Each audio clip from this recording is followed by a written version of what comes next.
Yes, magandang hapon po. Habang nag-aantay po tayo ng live po sa CNN Vice President debate. Live na live po 'yan.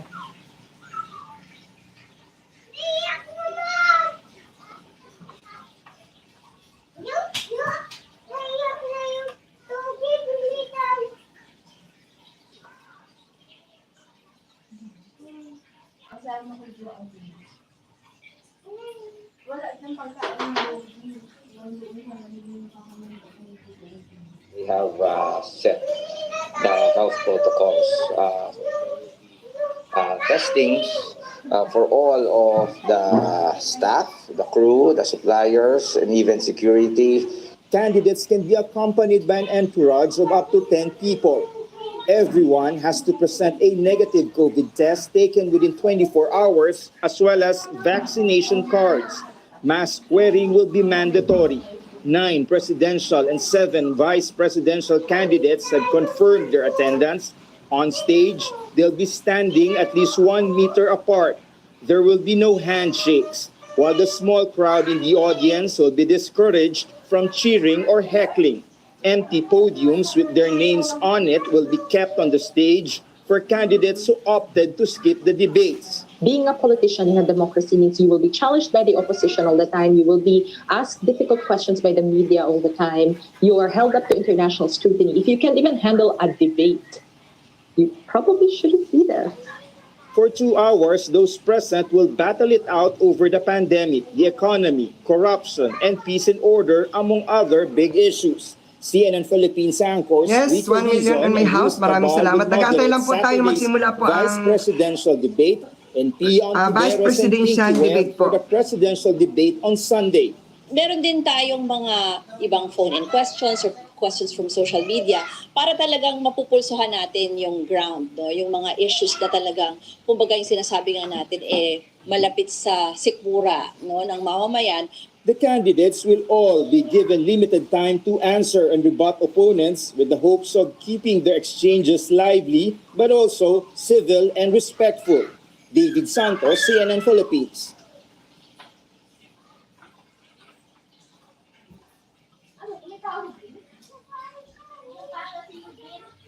Thanks everyone. Happy 30th anniversary. Kapamilya Strong ang labing... Yes, ayan, Red Hanop. Red, kumusta? Mag-aantay po tayo ng Vice Presidential Debate. Alas 5 po, sabi sa CNN po eh.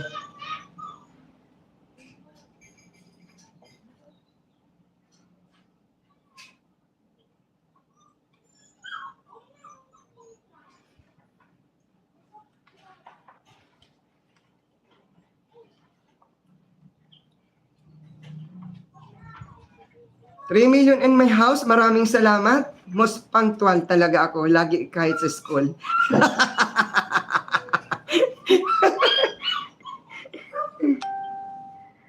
Baka naiihi ang asong yan.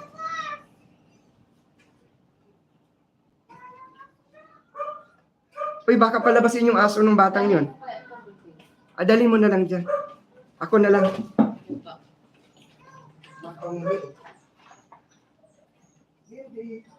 Ano yung pala?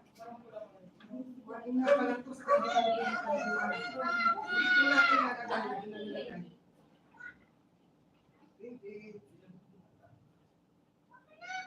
hindi lang siguro.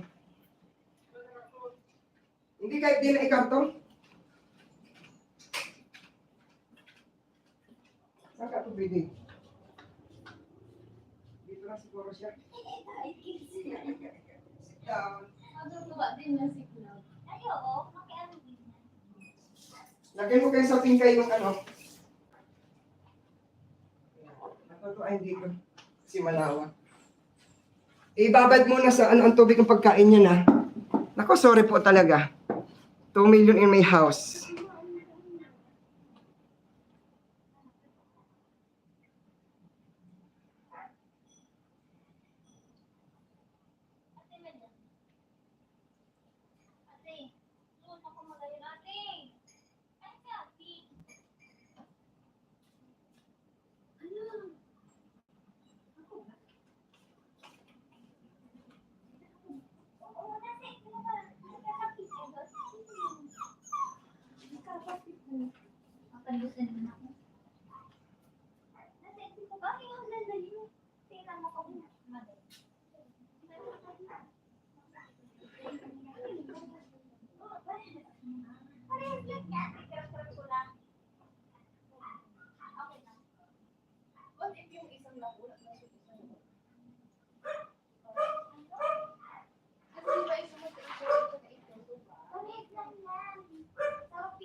2 million in my house, maraming salamat.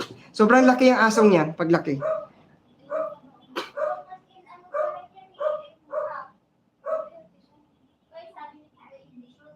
The 2022 election fever is on. From veteran lawmakers and a presidential daughter. Pinapangako namin na hindi kami titigil sa laban na ito hanggang hindi nanunumbalik ang kayusan ng ating bansa. Ang pangarap ko para sa bayan, sana all may trabaho at maayos na kita. Sana all may sapat na pagkain sa mesa. Sana all may bakuna. I have thousands of supporters who cried last October 8. And I cannot find it in my heart to make them cry again. A medical doctor and an activist. Ibigay ko yung pinakatamang bakuna sa inyo. Yung mga darating, o-order tayo, yung sasaksak yung the best. Pinararangal ko pong makasawa, pagmahal, ang ating susunod na Pangulo ng Bansa. All are eyeing to secure the country's second top post. We look back at some of our interviews with vice presidential aspirants in this special edition of The Source.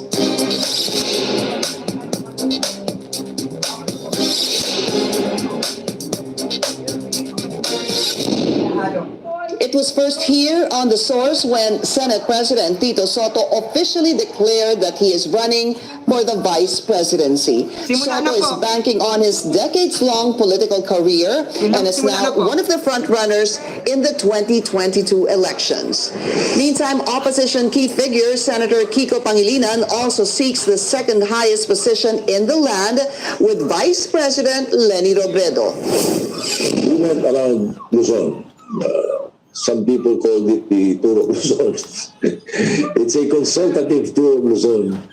And we did consult with not only local officials, and they were very upbeat about it because they thought that at least the people from the national government are hearing them.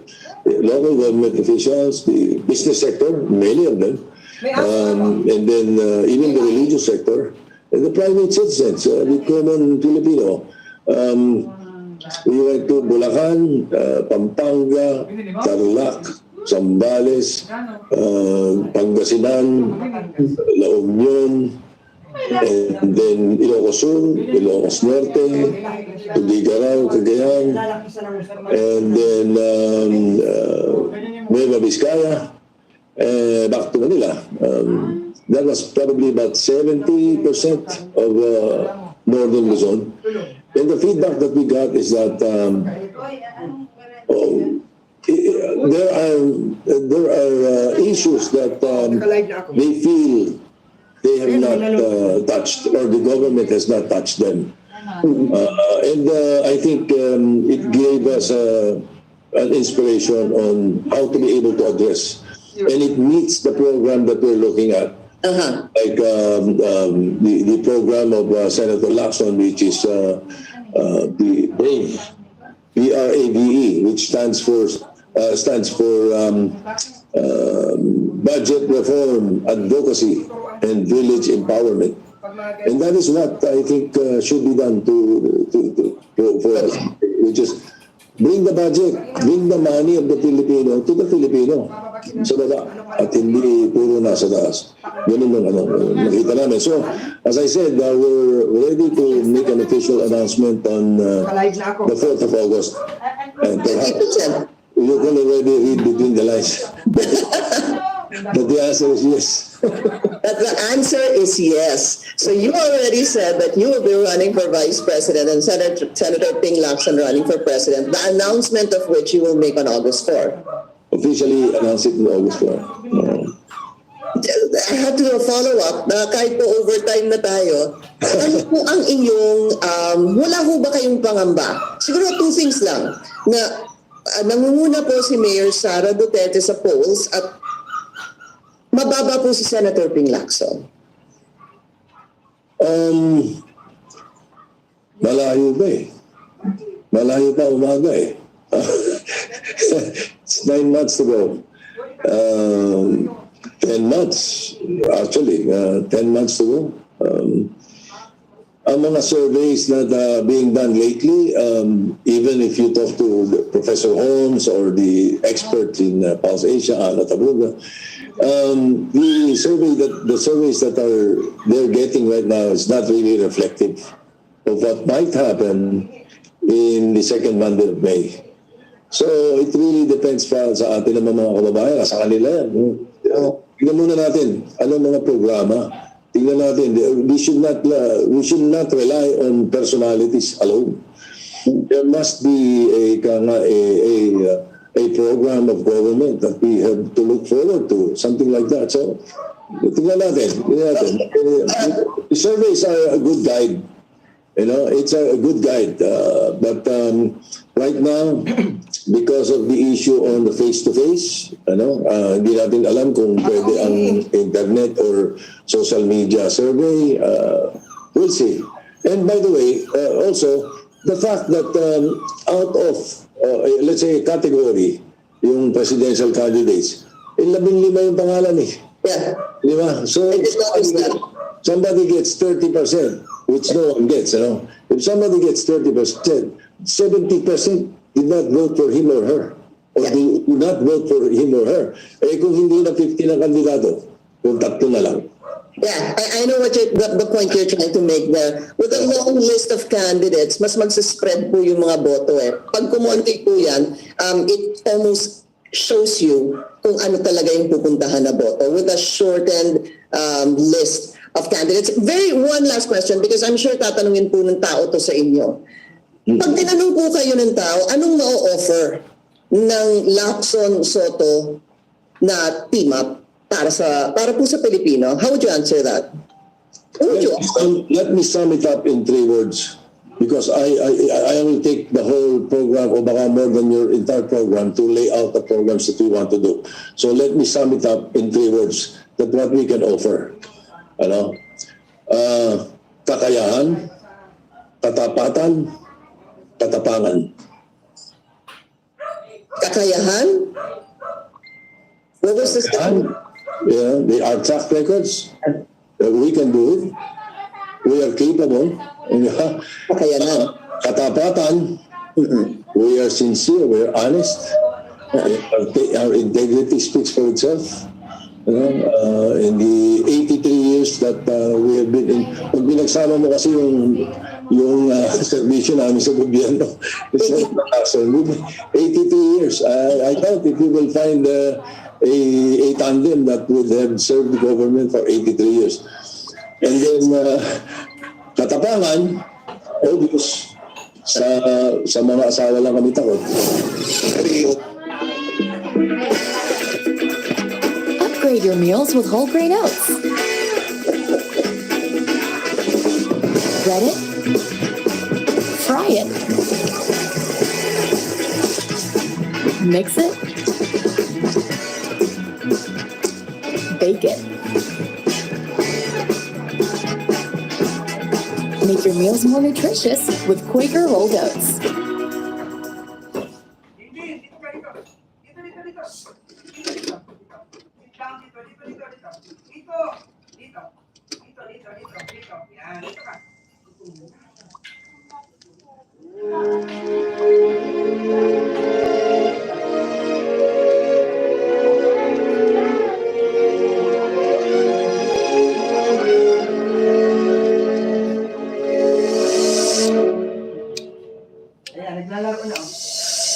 어느새 흐려진 4 million in my house. Diyos ko po, patalastas lang po. Patalastas. Overwhelmed by the support. I did not expect the support to be this way. The outpouring of support. Ang daming nagte-text sa atin na umaasa kung paano sila makatulong dahil nakikita nila na dapat tayong masuportahan. And malaking bagay for us dahil gusto nga natin maging people's campaign ito. Ito ay laban kasama dapat kasangga ng ating mga kababayan para mailagay sa ayos. Ang problema natin, ang pinakamatinding problema natin ay ang COVID at yung gutom at kawalan ng trabaho. Yun ang dapat natin talagang masigasig na tutukan, hanapan ng solusyon. Pero nag-sink in na ho ba itong inyong desisyon? I'm sorry? Nag-sink in na ho ba your decision to run for Vice President? Well, yes, it has to. Of course, at some point, sabi ko nga, ang biro ko, iniisip ko ano ba ang sumagasa sa akin, trend ba o 6x6. Pero tungkulin ito, ang dami ng humihingi ng direksyon, no? Anong pwedeng gawin, saan makakakuha ng material. So talagang isang dakot lang. This is,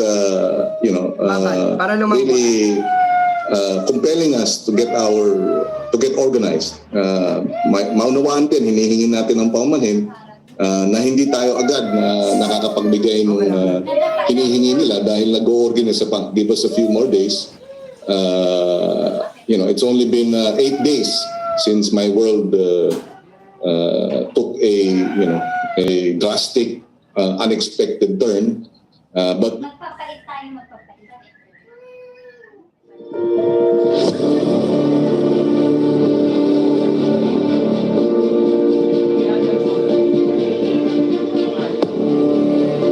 what are debates for? Sure, it's not mandatory, but participation says a lot about the candidate. It demonstrates their profound national commitment ahead of the general.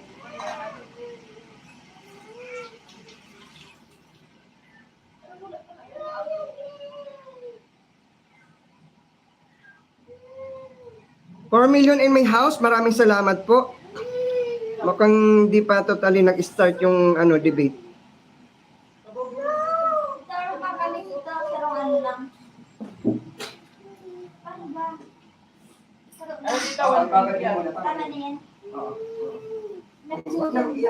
Ibabad mo lang. Mapapait na tayo. Ay, yung mga si Cloud. Ibabad mo lang muna.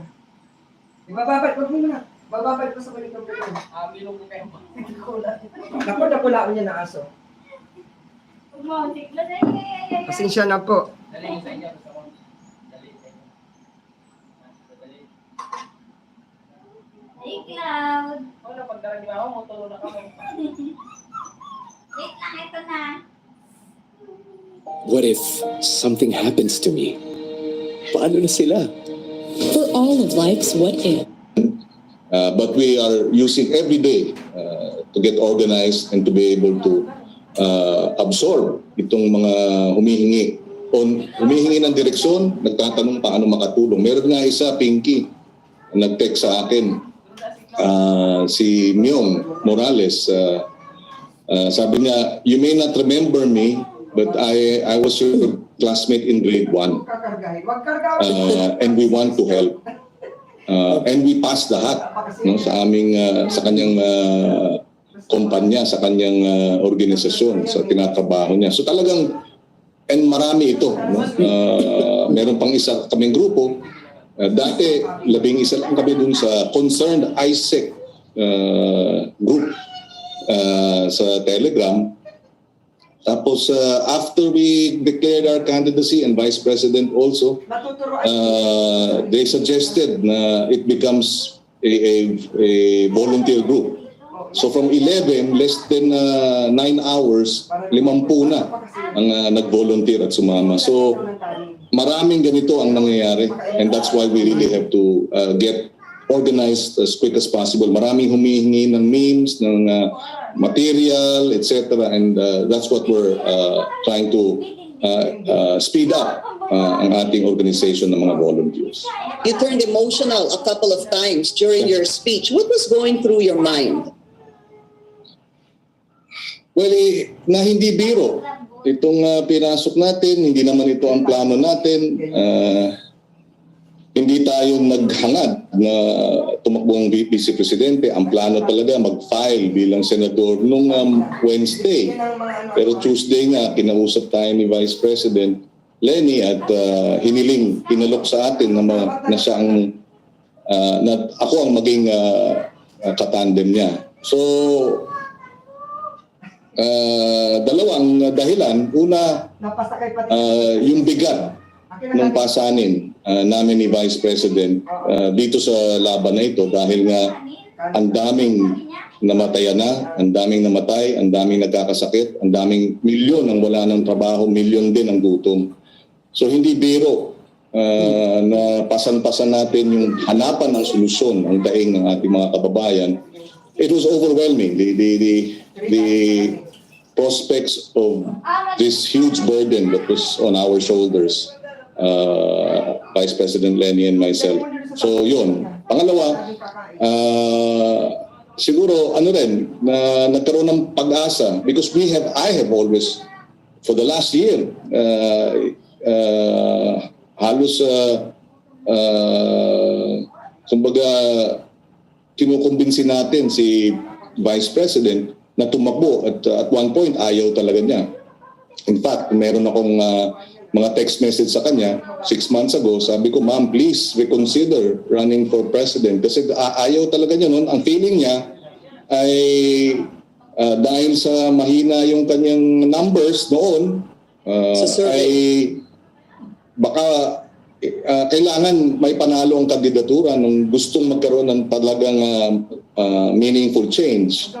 So we asked her to reconsider and then finally she did reconsider. So parang hopeful na sa wakas nagdesisyon siya.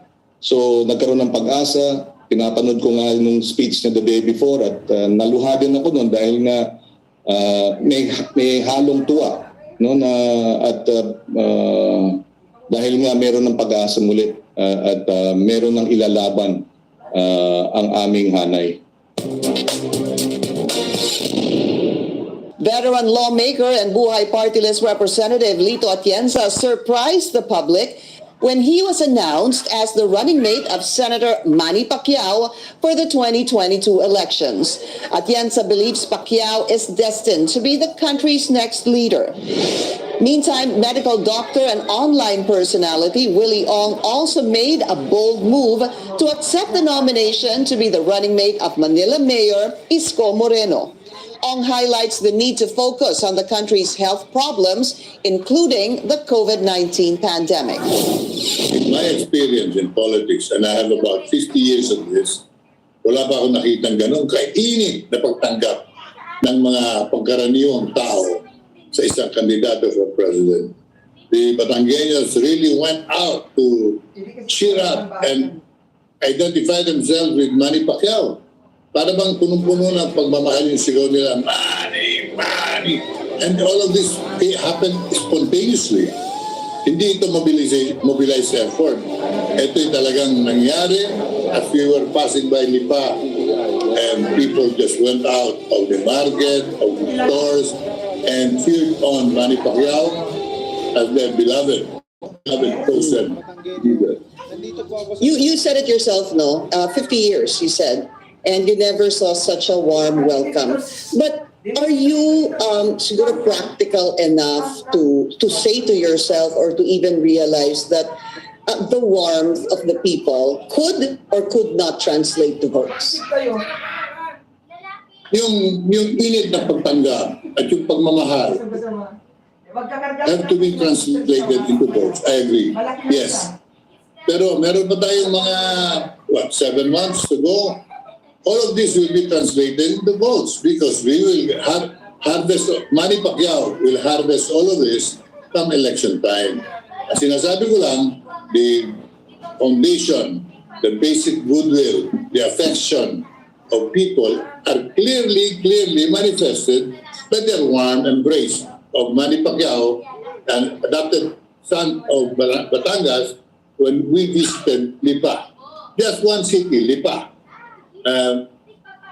Wala kaming paghahandang ginawa ro, kundi meron lamang nagsasabi nung darating na kami, dadaan dito si Manny Pacquiao. Naghanda na ang mga tao para salubungin si Manny Pacquiao. At sinasabi ko, wala siguro makakatanggap na ganyang klaseng reception sa pangkaraniwang tao except si Manny Pacquiao na talagang mahal ng taong bayan. So directly, especially to the CDNE, Manny Pacquiao is a national hero. Kung nang nila idinayan, no matter how they would like to now distort history and present-day sentiment, hindi babago yan. Manny Pacquiao gave the Filipinos pride. Isa na ako. I'm very happy to be running with him because I believe in his leadership and his good intention for the country and the people. Okay, so nagpunta po si Senator Manny Pacquiao doon because he was also saying that habit na po niyang tumulong sa mga tao, especially in Batangas dahil nga po sa nangyari doon na Taal volcano eruption. Ano po. He went there 2020, in the year 2020 twice, and then of course lumaban po siya thereafter. At sabi niya, I'm fulfilling my promise to come back. With that, he brought food at nagbigay din po siya, I believe, 1,000 pesos each. Do you see, well of course, wala pa ho naman tinatawag na, hindi pa ho official, hindi ho ba, ang election season. That starts the national polls in February. Do you see anything wrong with that, Congressman Lito Atienza, doon po sa pamamigay ng pagkain at pera? Una, let me correct your impression. We did not go to the place where he gave away goods and some support. Hindi yun ang Lipa. Doon sa balayan yun, malayong lugar yun. Yung nakikita niyo pagtanggap, sa Lipa yan. Walang pinag-uusapang bagong goodies dyan. Walang pinag-uusapang tulong, ayuda. Wala. Doon sa Balayan City yun. Malayong lugar. At hindi yan ang larawan na ipinakikita ng kampo ni Manny Pacquiao. Ang ipinakikita sa inyo ay Lipa reception na wala po naman kami pinamigay. Wala nga kami. Kami nga bumili ron. Bumili kami sa palengke ng kape. Bumili kayo ng barako. Oo, at uminom kami ng kape doon sa palengke. Yan ginawa namin. Pero para sabihin ng isinuan, namigay, wala kami pinamigay sa Lipa. Taong bayan ang mainit na tumanggap kay Manny Pacquiao at sa inyong lingkod. Ako naman ay Batanggay rin. Ang TNC ay nagkalat sa Batangas. Okay, so yung pumunta na po tayo dun sa area in Balayan where he gave out goods, pagkain at pera. Parang lumalabas po 1,000 pesos each. Again, the senator was saying that habit na po niya itong pagbibigay ng tulong sa mga tao. Dahil nga po, let's put it into context na hindi pa naman talaga nag-uumpisa ang election season. How do you see or how do you view your presidential aspirant giving out money and giving out grocery items to the public? I admire Manny's genuine affection for the poor, genuine concern for the poor. Yan ay kahanga-hanga at hinahangaan ko. Pero doon sa Balayan, hindi ako kasama, kaya hindi ko masabi sa inyo kung ano saktong nangyari, pero maniwala kayo. Talagang ang dami-daming tao ang natulungan ni Manny Pacquiao doon sa lungsod ng Balayan. Talagang pinagdasal ko maigi, tinitingnan ko siya maigi. Kasi marami na ako namimit ng mga politiko doon sa mga experience ko sa 2019. Gusto ko makita ko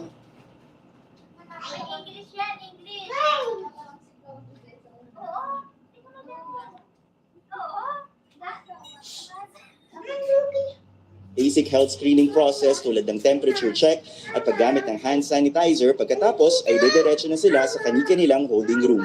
Isa ito sa mga holding room na gagamitin para sa CNN Philippines Presidential government should be open to civilian. Okay, I'm sorry, ma'am. No explanations here. Candidates, do you think the Philippines is doing enough to address the urgency of climate change? Yes or no?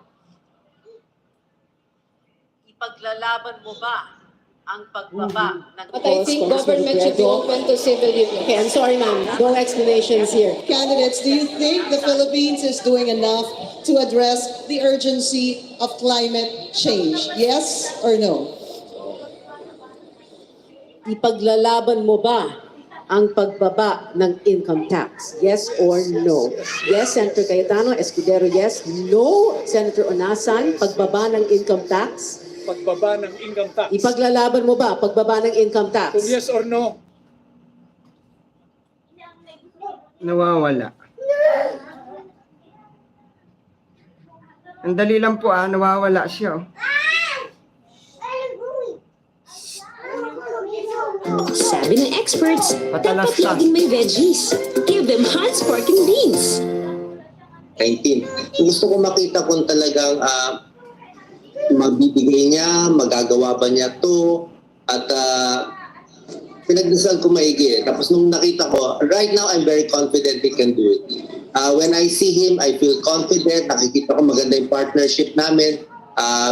Sinibigay niya sa akin na alagaan itong health sector, kung anong magandang bukuna ibibigay sa kababayan natin, kung ano yung mga susunod na second generation vaccine, kasi pipili tayo niya. Ano isasaksak sa ating katawan, pati sa mga anak natin. Papaaralin na ba natin sa school o hindi pa? Anong gamot ang ibibigay? Napakahalaga nito. Kung ano meron sa mayayamang bansa, sa Amerika, sa Europa, kawawa naman yung kababayan natin kung hindi natin ibibigay ito. Nakita ko nagagawa niya sa Maynila. And he's really very serious in studying lahat itong mga health problems. Pero kung matutulungan ko siya, sabi ko nga, okay naman ako kung sa Senado, pag-iisipan ko. Pero kung saan niya ako gusto ilagay, susunod lang ako. Speaking of popularity, I also want to ask Dr. Willie Ong, he's very popular on Facebook. You have 16 million followers. Sa YouTube, ata 6.5 million ang iyong followers. However, tumakbo ho kayo in 2019 and obviously, while you made it to number 18, obviously hindi po kayo nanalo. How do you plan, siguro sir, Dr. Ong, to translate this popularity on social media? How do you plan to translate that into votes in 2022? Siyempre, I'll just be myself. Gagawin natin yung kaya natin, and I'll be joining Mayor Isko sa mga pupuntahan niya, sa mga interviews niya. And I learned a lot in 2019. I learned a lot about politics, with the good points, the bad points, and maraming lessons doon are very important. And I'll be taking those for 2020. Meron po kasing political analyst, si Dean Tony Lavinia. Ang sabi po niya, stroke of genius daw itong partnership na to. I believe he was the one that said that because bago, out of the box, kumbaga nga. Kayo po ba confident? That's what I want to know. Are you confident with such a team up that this will actually change people's perspective na nakasanayan na ang binoboto ho talaga mga politiko na presidente at vice president. This is obviously, again, to use the term out of the box. Are you confident that this will allow people to gravitate towards Isko Moreno and Dr. Willie Ong tandem? Matutulog daw siya, mag-i-sleep. For me, Pinky, yes, ang focus ko lang, Pinky, talaga, if Mayor Isko wins for the next 6 years, ano magagawa natin? Specifically sa health sector. So iniisip ko na kung anong gagawin, ano yung COVID response natin for health workers, hospitals, medicines, vaccines, especially yung trust ng people, yung pronouncement. Like for na, mababa yung vaccination rate natin. So, inisip ko na anong magagawa natin in 6 years. Maybe a new infectious disease hospital, maybe the Center for Disease Control para dito sa atin. So, very neglected na yung health sector. After the health sector, we are studying the whole program of government. 5 hours na kami nag-aaral. Bilis kilo. So, we're really studying and ready for ready for entry. Doc Willie, I will follow up na dahil napaka-importante yung mga sinasabi niyo. For example, Philippine Genome Center, hindi mo pa nasa Luzon, kailangan natin sa Visayas and Mindanao. They were asking for 100 million peso budget, 50 million Visayas, 50 million in Mindanao. RITM, pinag-usapan na rin po, you mentioned that, mga hospital, nurses, etc. But very important, yung sinabi yung vaccine, sabi niyo, ituturo ko sa inyo yung pinakamabisang bakuna. Ano ba para sa inyo ang pinakamabisang bakuna ngayon? Ang pinakamabisang bakuna, yung darating na bakuna, yung second generation vaccines, yung may panlaban sa Delta variant. Diba? Yung ngayon, pag-iisipan natin, booster, no booster, I'm just saying, we will get the best science, na tingin namin, we will get the best experts, kilala ko to, and we will decide based on ano ibibigay ko sa pamilya ko. Diba? Not based on other factors. Alam niyo na naman anong other factors eh. Kailangan doktor ang maglilid nitong COVID response. But isn't that also, do you see the challenges of that being such a tall order because of the inequity, yung kulang po ng mga bakuna sa mga nagtatanong bakit madaming Sinovac? Dahil Sinovac po, ang milyon-milyon na nagdala ng bakuna dito. Some of course favor Pfizer, maybe even Moderna, but it seems the problem is the lack of supply. How will you be able to, even as a doctor, nasabihin po natin for the sake of argument, sabihin na mas mabisa ho talaga ang Pfizer, kunwari lang po or Moderna, pero dahil po may kakulangan ng bakuna, baka hindi din po talaga mapunta sa bansa yung mga the best, kunwari po, na bakuna. How do you intend to solve that? Yes, tama po. It's very possible na hindi tayo mabibigyan nito mga best vaccines, pero it will not be from lack of effort.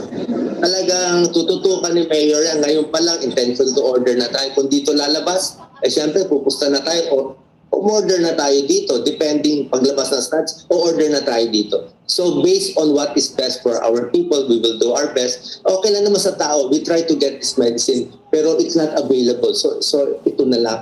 Pero yung masakit, yung hindi mo sure kung kinuha pa, hindi ba kinuha. So yung trust pag nawala yung trust ng mga public at dun sa mga doctors na magagamot sa kanila, mawawala. Pag nawala yung trust, hindi gagaling yung pasyente. Magugulo lang tayo. So maybe I can offer that. Having said that, I'm not saying anything against the government. They are doing their best. Maybe we will just do it different. Ibang style ni Yorme, iba rin naman ang style natin para pagsasama. Maganda po teamwork namin. CNN Philippines has also reached out for an interview with vice presidential aspirant and Davao City Mayor Sara Duterte, but she has yet to grant our request.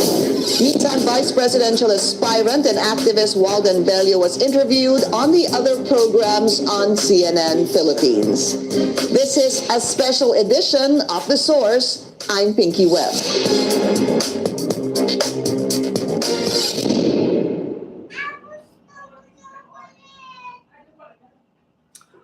Ano ba yan? Parang may problema na naman sila. Wala pa rin po. Wala pa yung live ng CNN.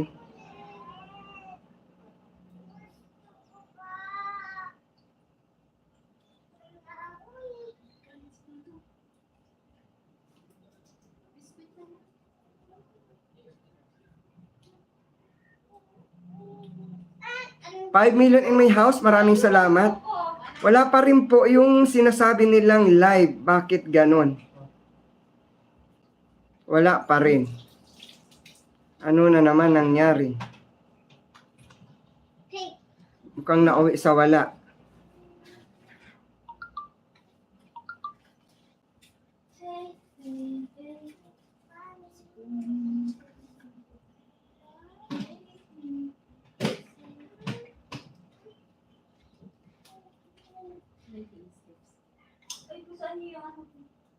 Ang 10 miyembro lang ng team ng kandidato ang papayagan dito sa venue.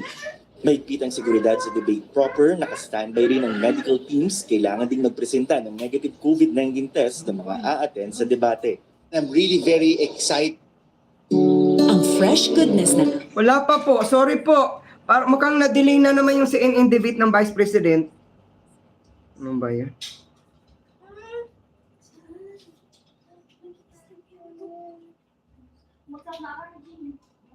Tulog yung aso. Nag-i-sleep yung doon. Ano pa ang mainit? Nag-i-sleep yung doon.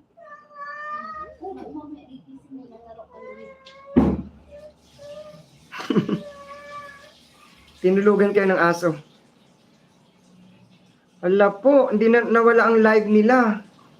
Anong ginawa nila?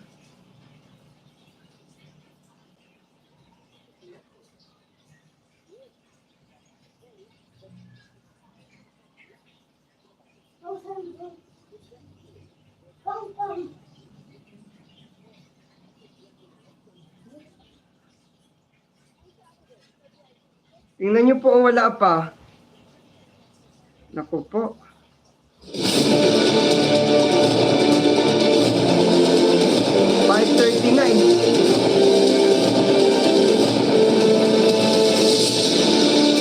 And on February 27th, we'll turn our attention to the man. Niligo si tita.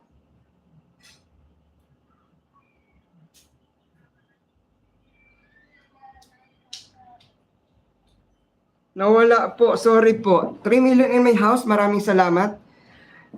Bakit ganyan? Ay, naku po.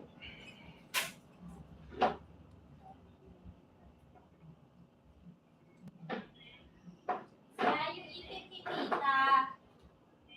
4 million in my house, maraming salamat po, maraming salamat.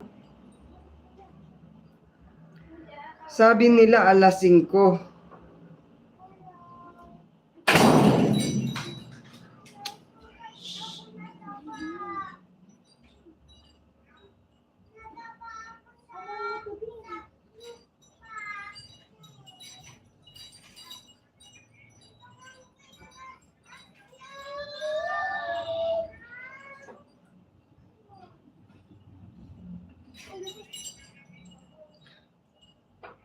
Wala talaga, oh.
Pakita mo rin, Dog. Yan, ganyan. Pakita mo ganyan. Tulog. Sabi mo, tulog.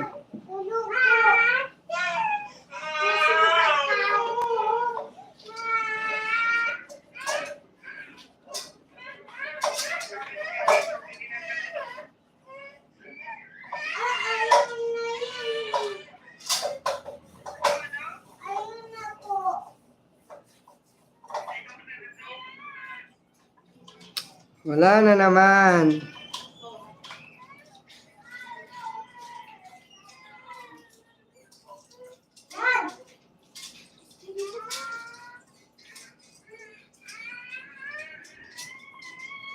$3 million in my house. Maraming salamat po. Thank you po.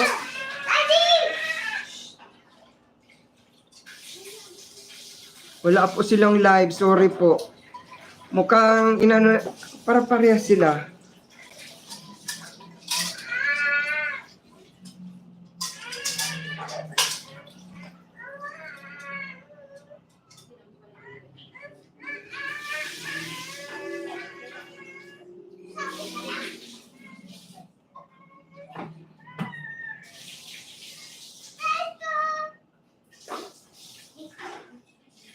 Rhea Manumba, shout out po, mamaya ha. Alam mo, yung inaabangan ko yung live presidential, nagbago na naman sila, parang binago nila yung oras. Ayan, binago nga.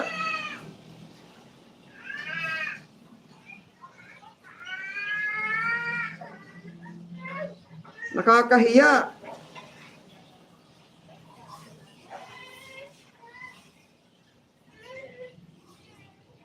Nakalagay dito, special coverage, 5 p.m. Wala naman.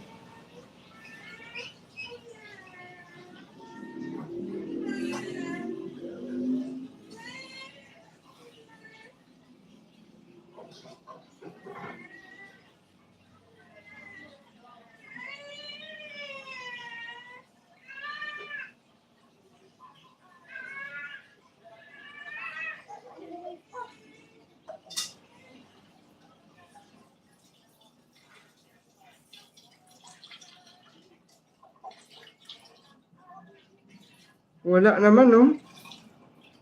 Maraming gustong mag-live, wala naman, no?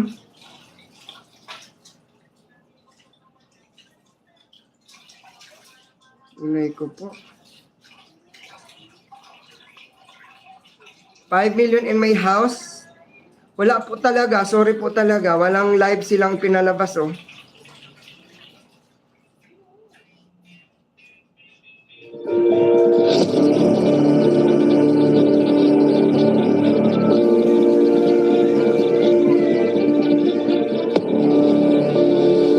Debates for? Wala po sure, it's The 2022 election fever is on. This is obviously, again, the... Wala,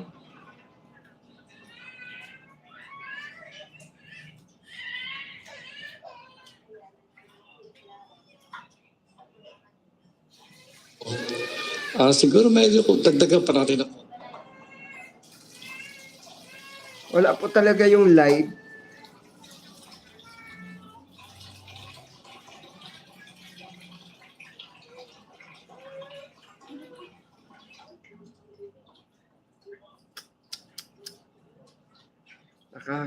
Ano yan.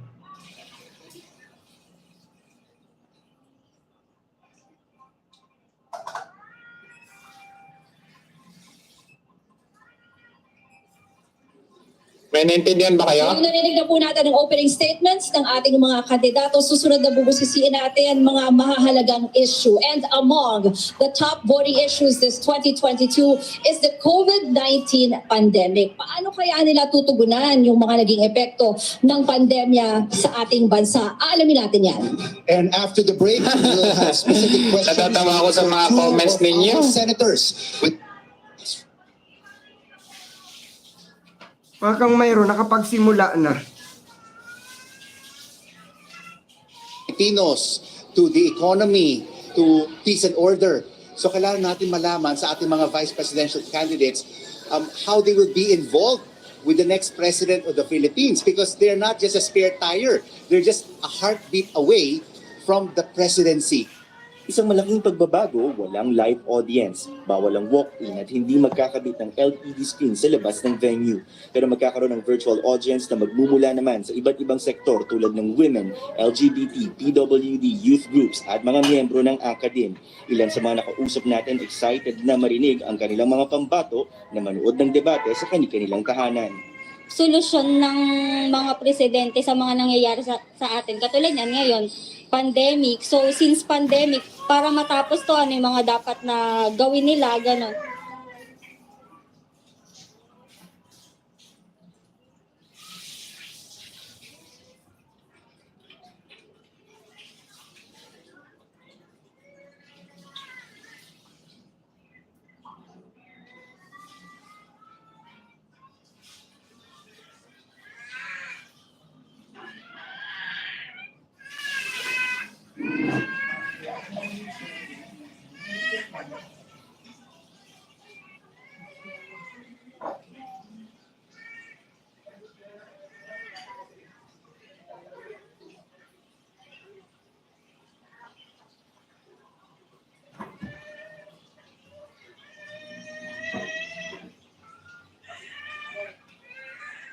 Hala. Bakit ganun? Wala.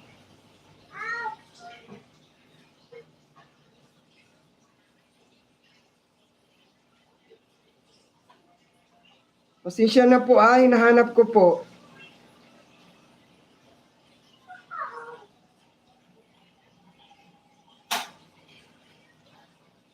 Its candidates can only bring 10 members of their team to avoid overcrowding.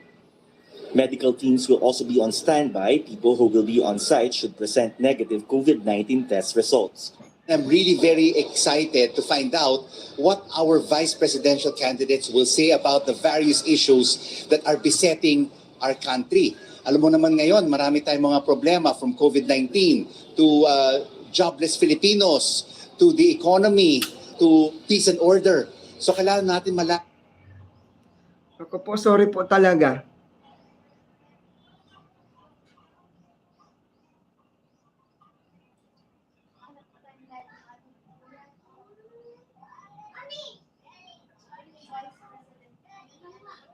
I-check mo nga.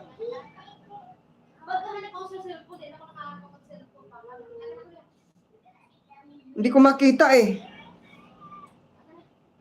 Hindi ko makita eh. Naka-live yun eh.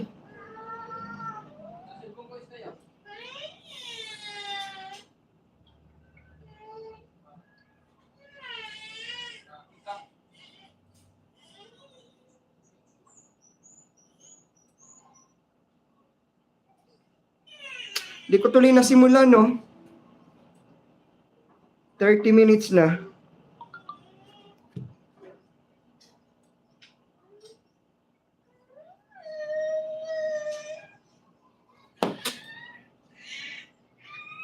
Para ako na-stress dito sa debate na to. Ayaw lumabas.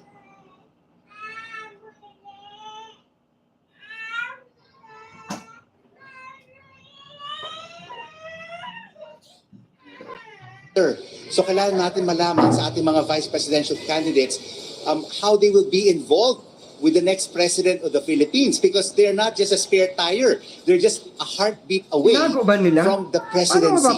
One major difference from past debates: no live audience. Walk-ins will not be allowed, and there will be no LED screens on display outside the venue. But the public will get the chance to view the event virtually. There will be an audience that will come from different sectors, including women, LGBT, the academe, and youth. A number of voters are excited to watch their candidates and hear about their plans for the country. Solusyon ng mga presidente sa mga nangyayari sa atin. Katulad yan ngayon, pandemic. So since pandemic, para matapos to, ano yung mga dapat na gawin nila, ganun. Tapos marinig din yung mga boses ng mga nasa ibabang mga... Elections on May 9. On Saturday, February 26th, CNN Philippines will ask the vice presidential candidates the hard question. February 26 daw. Excited pa naman ako marinig.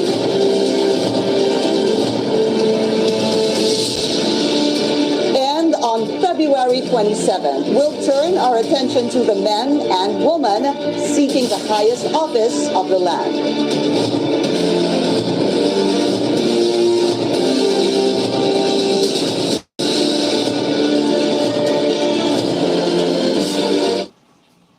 Hindi mo nakita? Wala eh. Sige.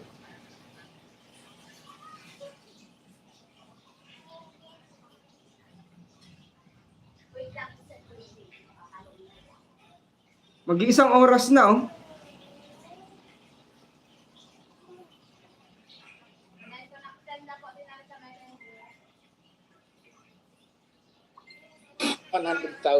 Yun hong retail trade liberalization, no?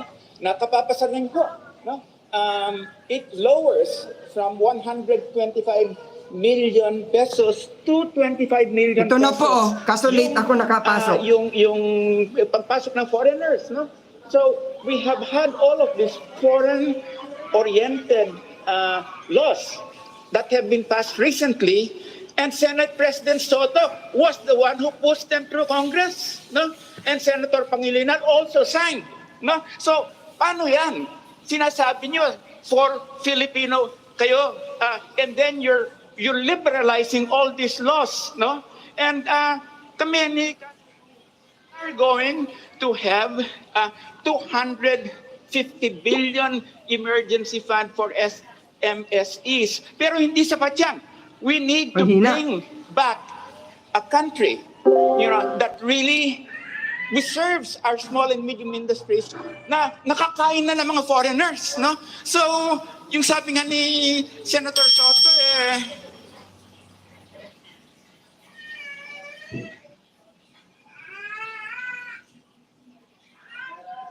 Thank you very much, Walden Bello. Would you like to rebut to what Walden Bello has just said, Senate President?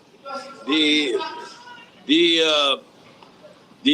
retail trade liberalization law is to uplift the economy of the country. Ayan na po.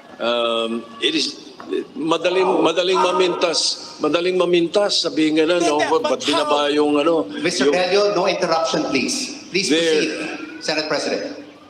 We have lowered the threshold foreign investments because that is the way to open up the economy. Hindi pa pwedeng yung sitwasyon lang natin ngayon na mangyayari. Because we have, in our case, we have a stopgap measure. Like, for example, we have the budget reform advocacy of Senator Lacson and myself. Right now, there are, every year, for the last 10 years, the 328 billion of the budget is unused. And we can easily use that. We will let you finish your statement, Senate President. We can easily use that to help the MSMEs easily. For example, give 1 billion each for every province. There are only 81 provinces. 1 billion each. Imagine what it can do for the economy in Occidental Mindoro and all the other provinces, especially the poor provinces. Thank you, Senate President. Senator Kiko. Supported the measure precisely because we feel given yung Debate na po yan ng mga Vice President. Tayo mapapababa nung investments natin mula sa abroad, napakahalaga nan. Ngunit binalanse naman natin. Kaya nga merong 100 billion na suporta sa ating maliliit na negosyante para talagang mabigyan sila ng alalay at ayuda habang nasa gitna tayo ng COVID response. We have ng COVID at ng pandemya. So kinakailangan natin balansehin. Hindi pa pwedeng bawal ang lahat ng foreign investment o kaya na hindi na lalaki ang ating ekonomiya dahil nakakadagdag naman sa totoo lang ng trabaho. But at the same time, suportahan ng ating lokal. Kaya nga merong 100 billion which is 85 billion more than what this administration has given in terms of assistance to micro, small and medium enterprises. Again, paalala lang po namin sa ating mga kandidato, huwag po nating interrupt pag merong sumasagot. And for the rebuttal, you just have 1 minute. All right, napakinggan natin si Senate President at si Senator Kiko. Are you satisfied, Mr. Bello, with their responses? No, I am not, because they're opening up SMEs, and small enterprises, to be eaten up by putting down the threshold by foreign entrepreneurs and businesses. And then they say that they're protecting SMEs and medium enterprises. It's say na, okay, bibigyan kami kayo ng pondo para makatulong. Pero hindi yun ang problema. The problem is, for instance, yung tariff laws natin, 1 to 4% and all of that, really has gone down. So let's not kid ourselves. You're sending this country and our SMEs to the hands of all these foreign enterprises that will eat them up. Walden Bello, we move on now to our next issue, which is also related to MSMEs. Many of those are Filipino fisherfolk whose livelihood have been affected not just by the pandemic but also by many other factors. This question goes to Senator Kiko Pangilinan. You promised to redeploy the Coast Guard and Navy ships to protect our fishermen from possible harassment from foreign vessels, which are mainly Chinese vessels. We're talking about a country with the largest navy in the world. At pagdating sa gray ships, they're also known as warships. At ibang usapan na yan. So in April last year, President Duterte said he would send gray ships if China starts digging for oil, quote, to state a claim. Are you prepared to take this maritime dispute to another level? Well, I'm prepared to fight for our rights over the waters of our exclusive economic zone and not be subservient. Hindi tayo pwedeng sunod-sunuran sa China.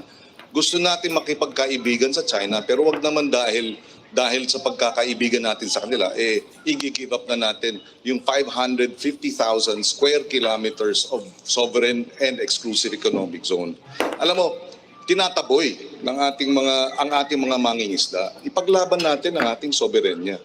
Dati, ang kinikita nila 40 to 60,000 a month dahil nakakapunti sila doon sa malayo. Ngayon dahil wala na yung Coast Guard, wala na yung Navy, talagang hindi na sila, wala na pumuprotekta sa kanila. So dapat i-resume yung patrol, dapat i-resume yung Coast Guard para pag naroon yung ating mga mangingisda, meron silang takbuhan. Number one. Number two, para tumaas ang kanilang kita. Ngayon 3,000 pesos a month na lang ang kinikita. Kulang-kulang pa. Panggasolina lang. So kawawa ang ating mangingisda. And so we have to fight for our exclusive economic zone. That is energy security dahil maraming oil dyan at gas reserves. That is food security dahil maraming isda dyan at aquamarine resources. Ipaglaban natin yung arbitral ruling. Dahil atin ang West Philippine Sea. Usapang ekonomiya pa rin po tayo. Economic recovery. Ruth, meron gustong sabihin si Senate President? Yes, I think it's very important that the audience or our people know that we filed, and I personally filed in the Senate the creation of the establishing maritime zones. The maritime zones will define the internal waters, the archipelagic waters, the territorial waters, and the economic zones of the country. Wala tayo noon. Kung ang China mayroong 9 dash lines, wala tayong maritime zones, hindi maliwanag. That is why I filed the bill to ngayon linawin mabuti yan. At pag dyan, pinasok tayo nung kapitbahay natin, papasok yung MDT, yung Mutual Defense Treaty. Ang kalaban nila, si Canona. Thank you very much for that statement. Mr. David. Yes, Mr. David, you would like to rebut and add? Nais ko lamang magtanong kay Ginoong Kiko Pangilinan. Kasi paulit-ulit naman yung sinasabi niya na labanan natin. Panahon pa ni Aquino at nito kay Duterte, wala naman tayong nagawa doon sa sinasabi natin, ipaglaban natin So sa papaano mong paraan gagawin yung pakikipaglaban sa China para irespeto yung ating karapatan doon sa ating mga katubigan dyan sa West Philippine Sea? We cannot just simply say, ipaglaban natin. At ang nangyayari pa, sa mga proposals nyo, ang nangyayari pa, pinapatronize nyo yung ating mahihirap. Hindi nyo naman sila ini-empower with all those things that you're presenting. Libreng ganito, ayudang ganyan. That is not empowerment. Vice That is Presidential debate po. 7 million may house, makinig po tayo. Senator Kiko, do you have a rebuttal? Yes, siguro hindi narinig ni Ginoong David yung kanina kong sinabi dahil sabi ko nga, we will resume the Coast Guard patrols in the area. We will resume the Navy patrols in the area. So yun ang gagawin para maprotektahan ang ating mga mangingisda at ma-assert natin ang ating soberenya ron. Number two, we will have to engage with ASEAN. Indonesia, Vietnam, they are also concerned about the aggression of China.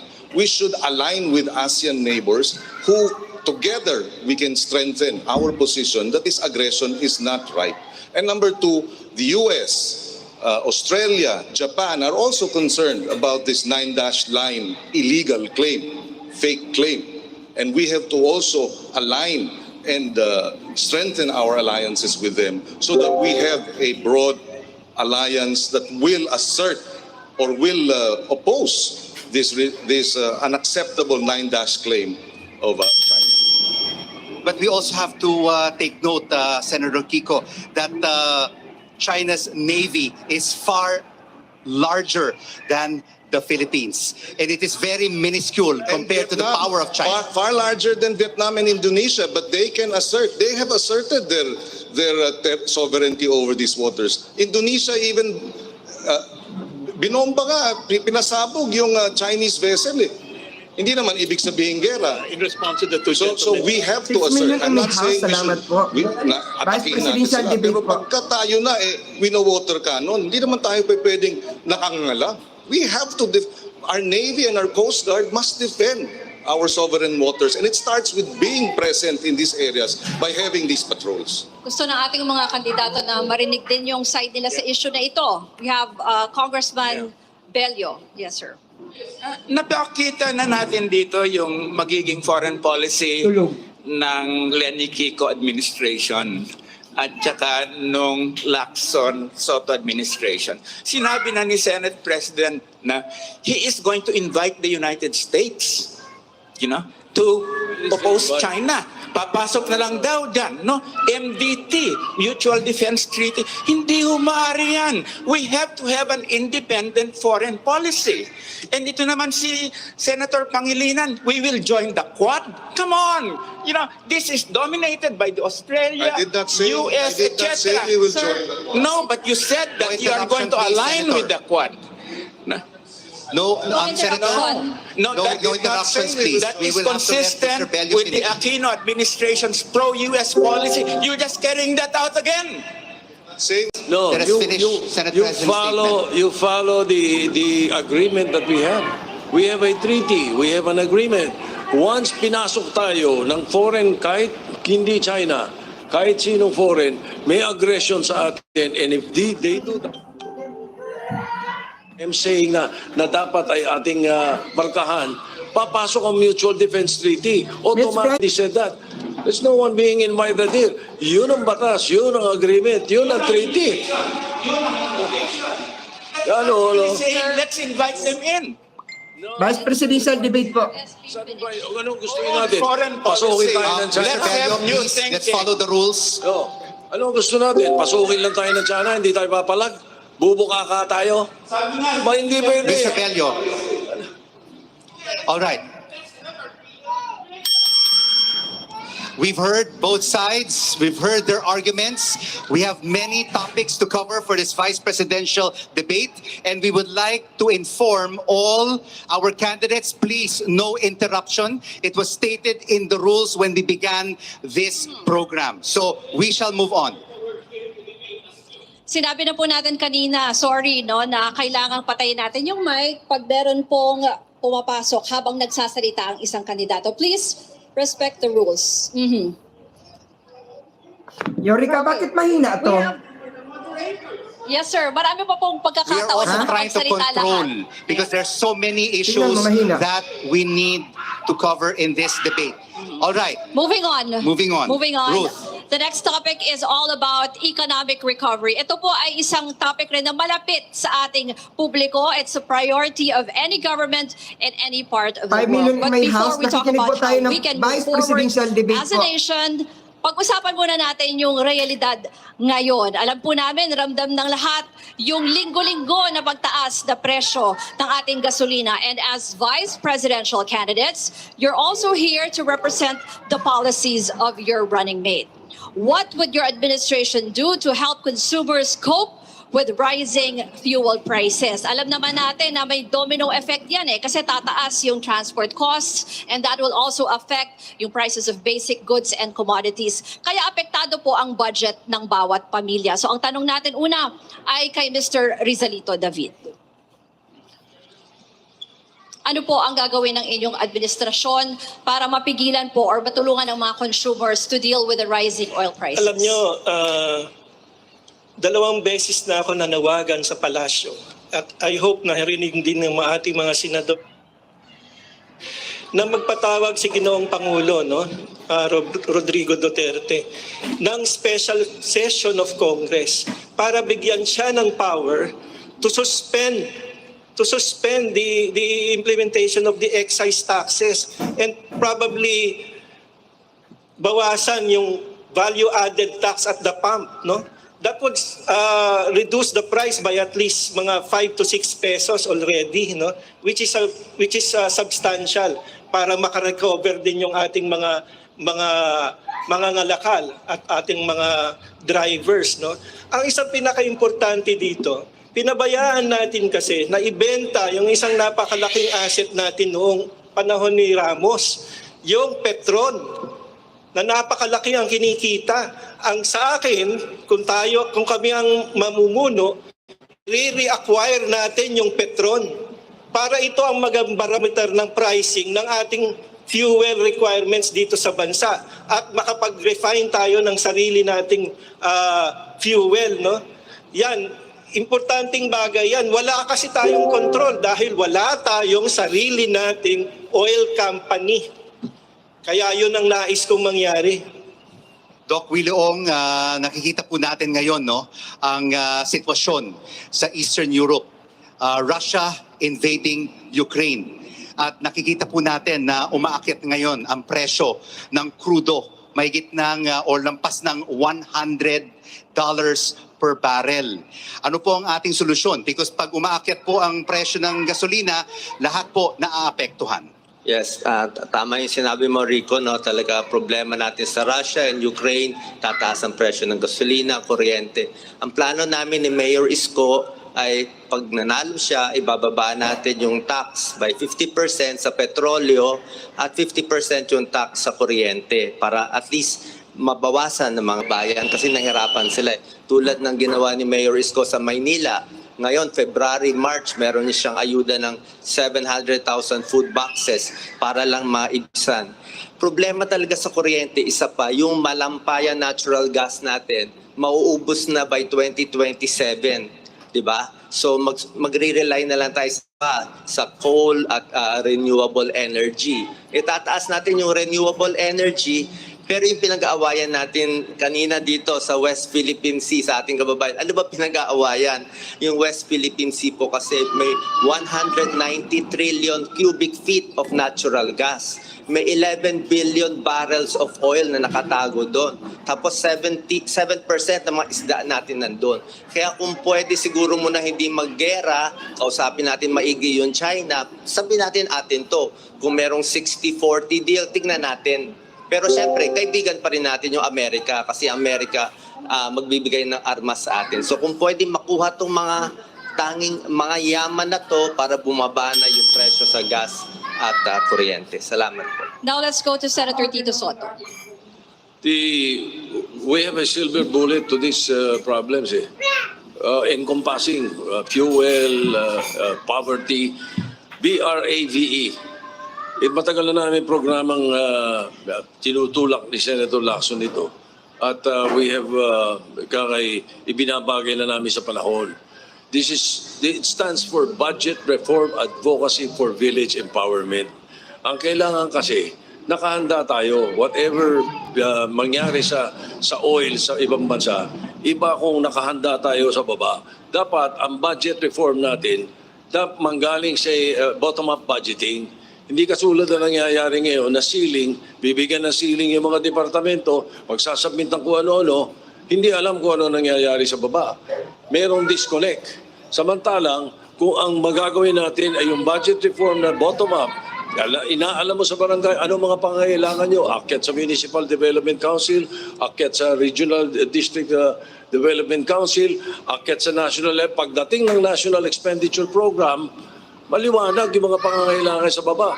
Pasama na din yan yung ekangay subsidy sa public transport. Kung tataas ang fuel sa ibang bansa, magkakaroon tayo ng problema sa oil, meron tayong subsidy para sa mga public transport natin.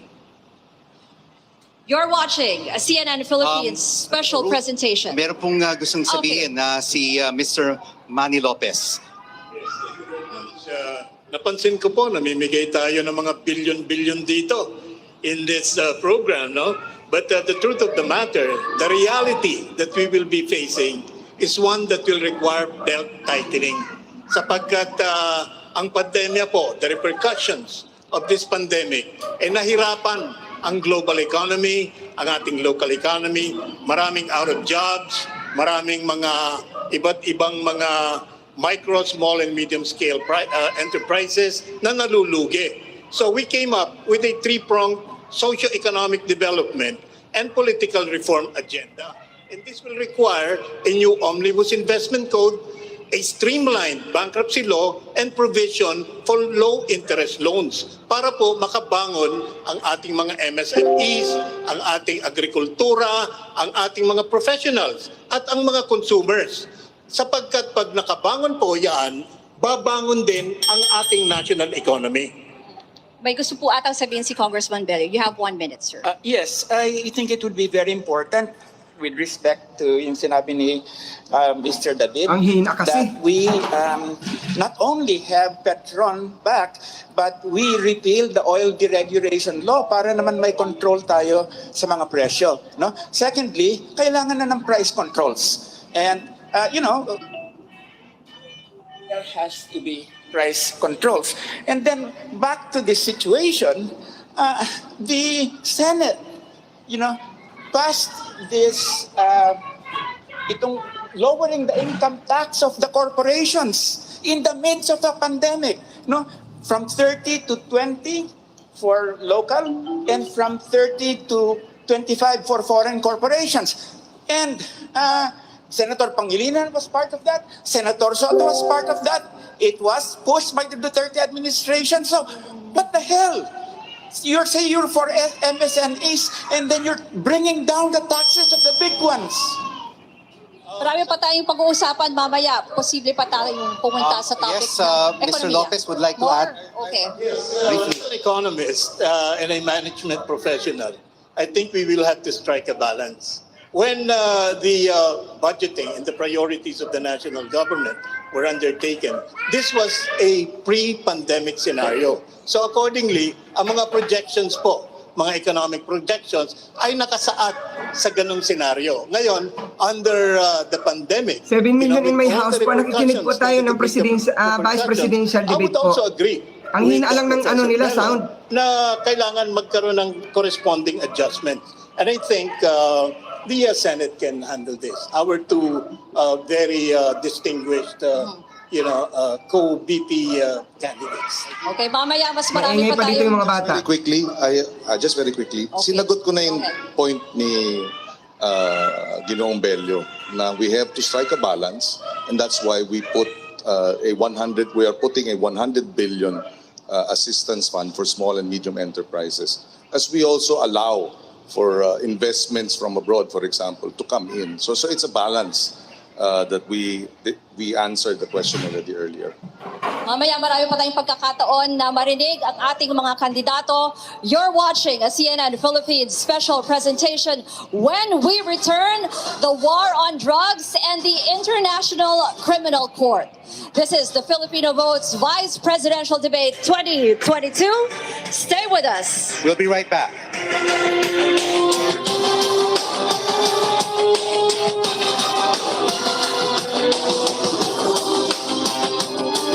Talastas po.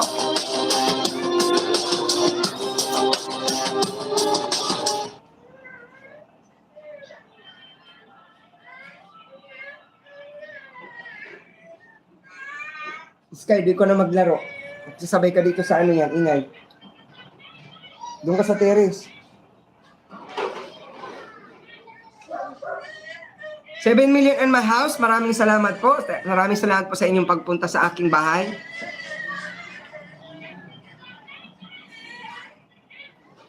Patalastas po. Ang hina lang.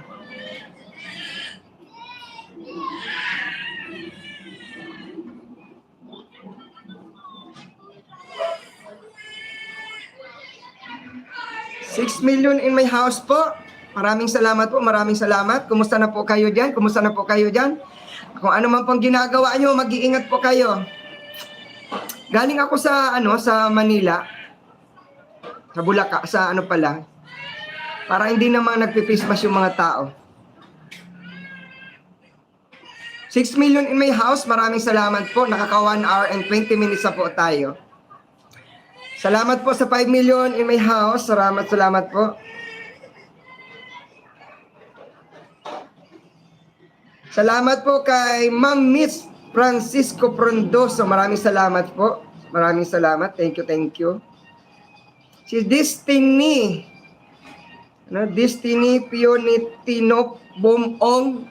Maraming salamat po. Kanina pa po kayo may jacket. May galaw shout out po kay Ria Manumbas. Maraming salamat. Maraming salamat. Sa ngayon po nakikinig po tayo ng Vice Presidential Debate po. Kaso po nagpapatalastas po sila. Medyo maingay lang po sa tagiliran ko. Naglalaro yung mga bata.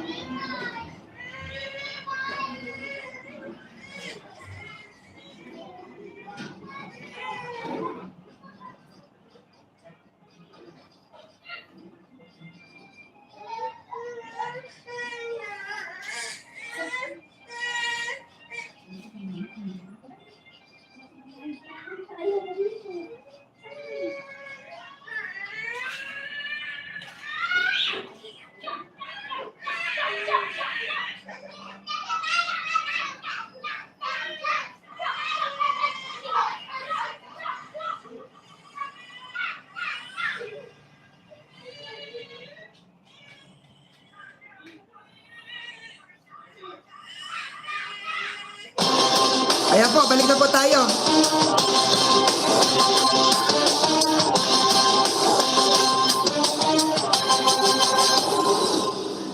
Welcome back to Filipino Votes Vice Presidential Debate 2022. I'm Ruth Cabal. And I'm Rico Hizon. 7 vice presidential candidates are pitching their platforms to Filipino voters ahead of our general elections on May the 9th. And before we proceed to our... Yes, to our Sa ating next mga question. kandidato na wag po tayong mag-i-interrupt pag sumasagot po ang isang kandidato. Sana po maintindihan nyo na kasi mas maganda pag naririnig ng buo ang sagot ng isang kandidato. I'm sure yun din ang gusto ng ating mga manunod. And when everybody speaks over each other, it is the Filipino people who do not understand your platform of government and why you want to run and become the next Vice President of the country. Thank you very much for your cooperation.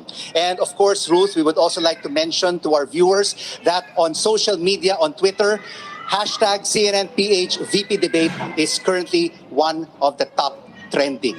Kaya pwede po kayo mag-tweet or mag-comment sa ating Facebook para malaman din natin kung ano yung reactions nyo. A recent survey found that Filipinos have identified 5 top issues that the current administration should immediately address. Number 1 is fighting graft and corruption. Candidates, we want to look at your track record. What have you done in the past to prove that as the next Vice President, you will have the ability and capacity to fight graft and corruption? Unahin natin si Rizalito David. Ang corruption po ay nagmumula sa takot. Nagmumula sa takot. It can be rooted in fear. And in fear, nade-develop yung greed.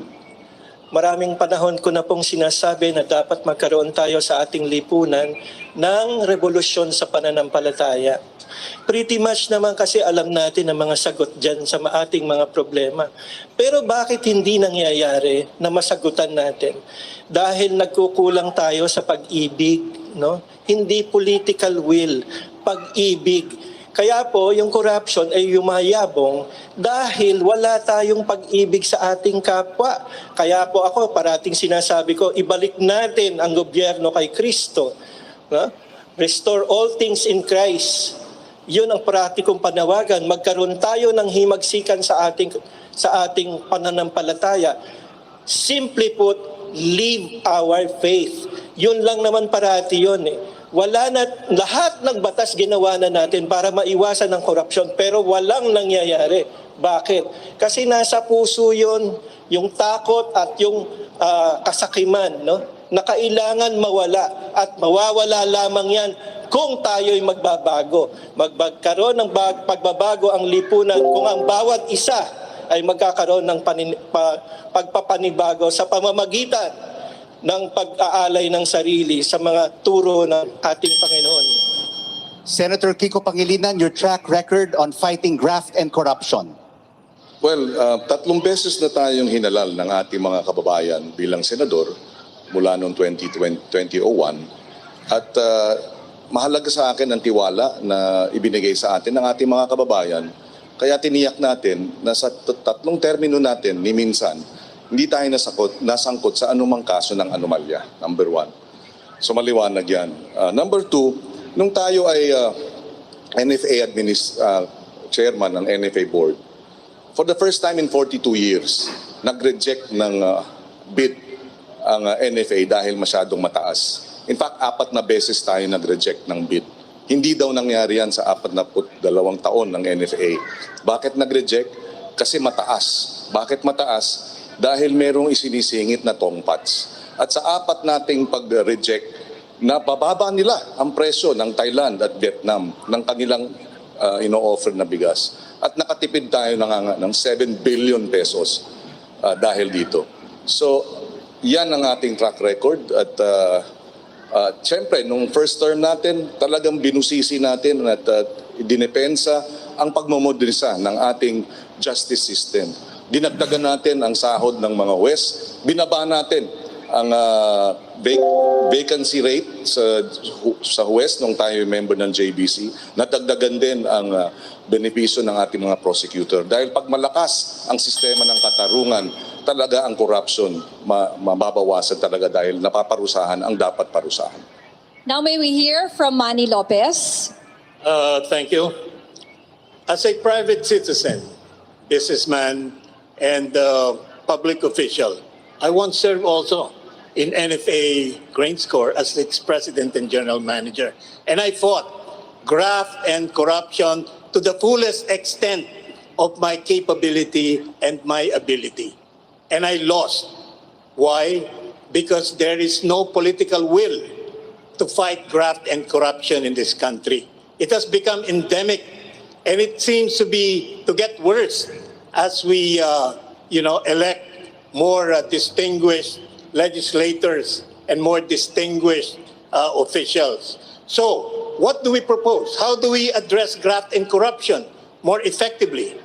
We can look at it from a systemic perspective, because graft and corruption in this country has become systemic. It does require systemic solutions. And we have this e-governance system that could address specific loopholes in the public financial system. And we can adopt this. This is likewise a UN-approved and supported initiative. And as our distinguished colleagues here have mentioned, fighting graft and corruption will require a renewal of our faith in ourselves, in our country, and our desire to fight graft and corruption. Let's move on sa isa pang mainit na issue. Noong November, the International Criminal Court put on hold its investigation into the country's controversial war on drugs. It was in response to the government's deferral request. Ang sabi ng gobyerno natin, gagawa na lang daw sila ng sarili nilang investigasyon dito. Candidates, your presidents have different views on cooperating or not with the ICC.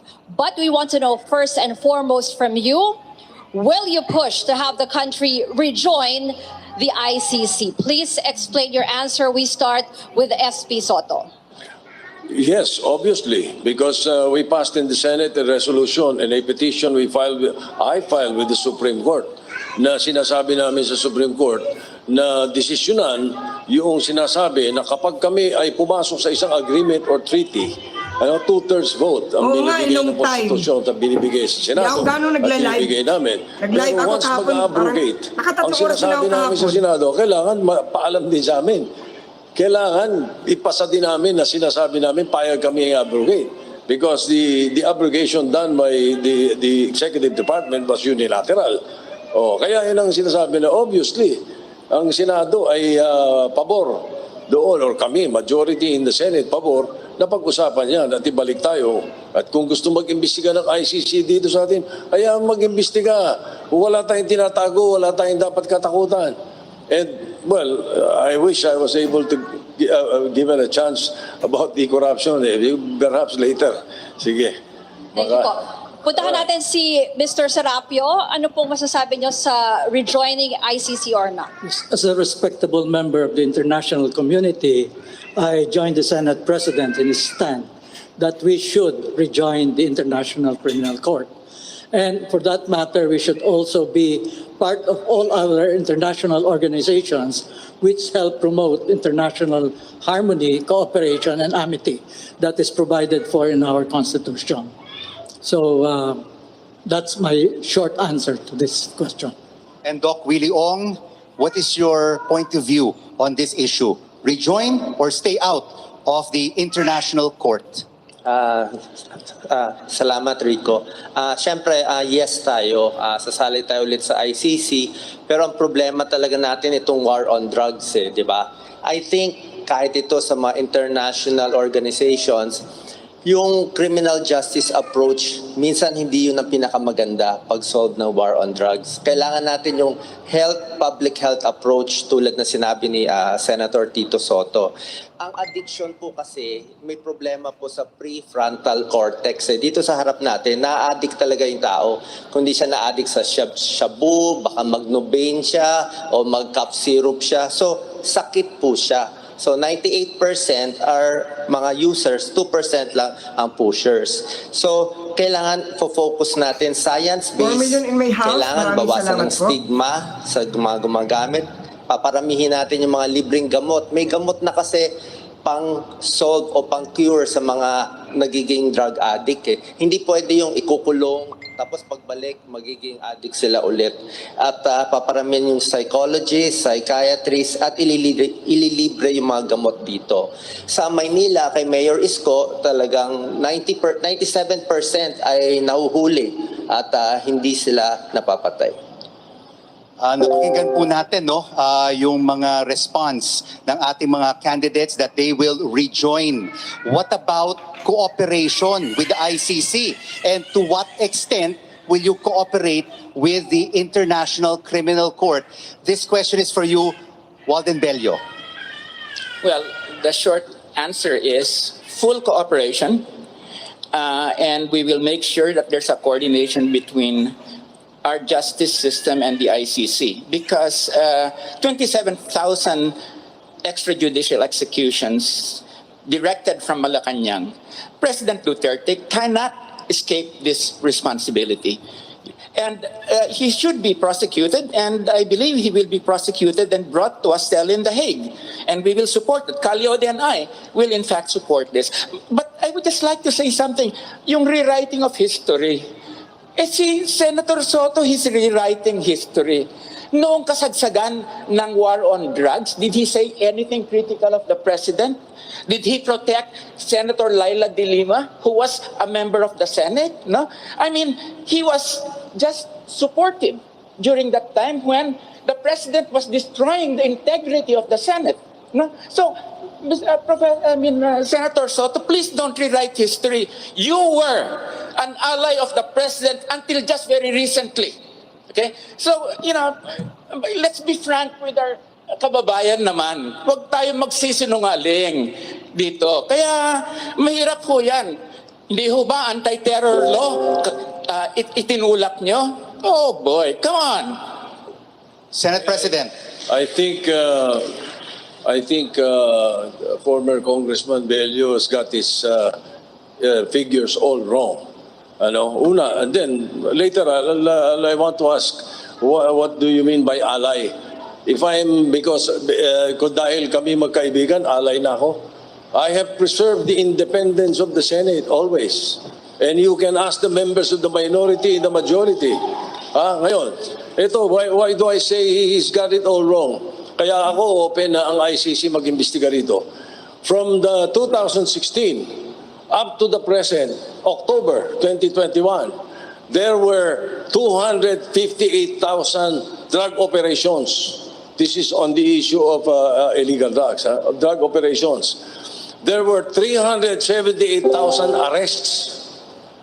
And there were only 6,021 related to these drug operations that died. So kung may EJK at sinasabi nila, binibintang nila kay President Duterte, Ba hindi dapat ni 378,000 ang patay?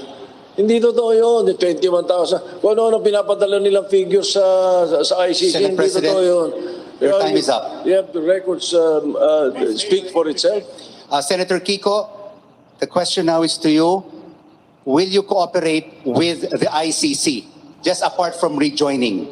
Yes, of course. In fact, we were one of those petitioners who questioned the withdrawal by the president of our membership in the ICC. So unfortunately, the Supreme Court did not share our view that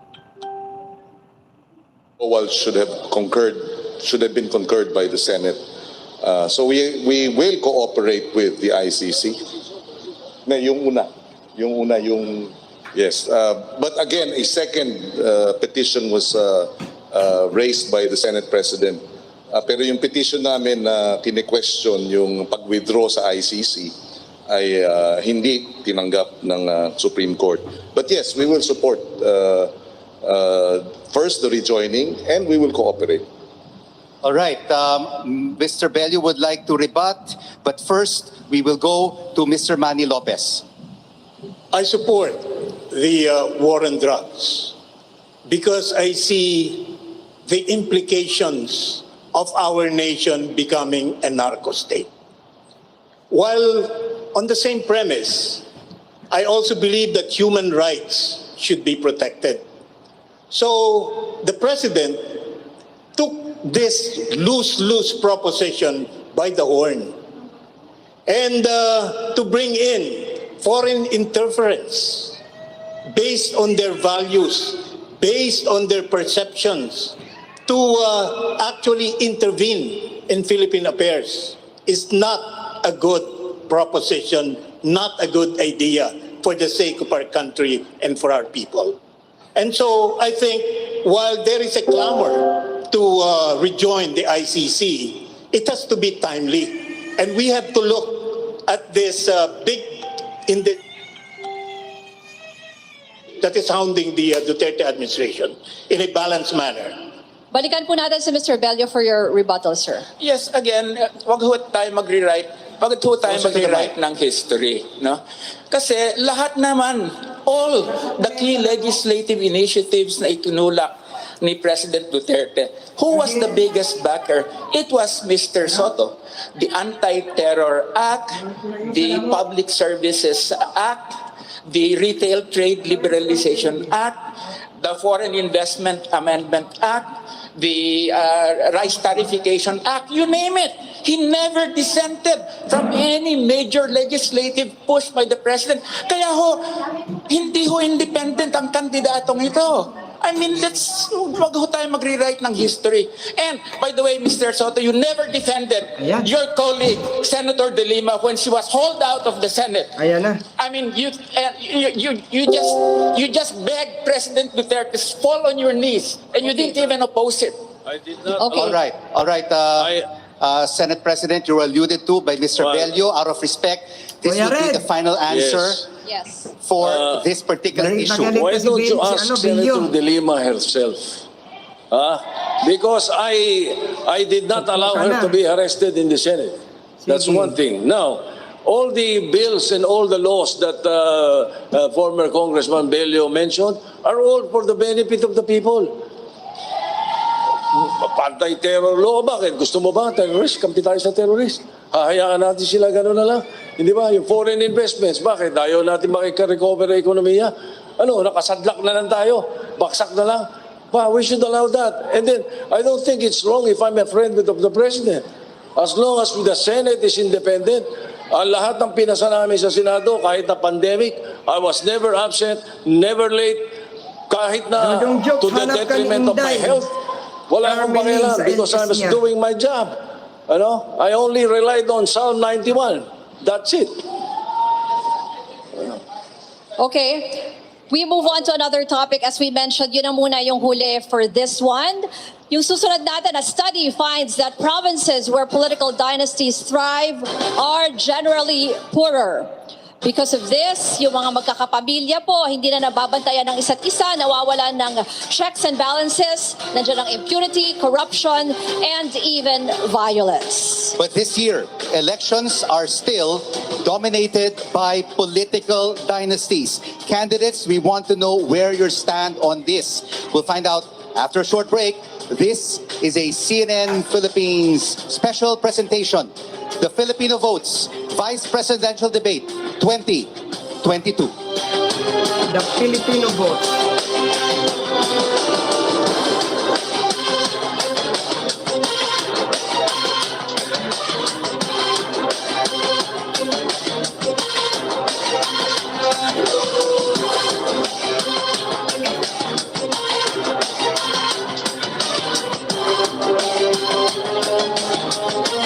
Sure ka ba talaga dito? Ano ka ba? Mabait si Papa. Pa! Sige po. Paano po, Mr. Fardo?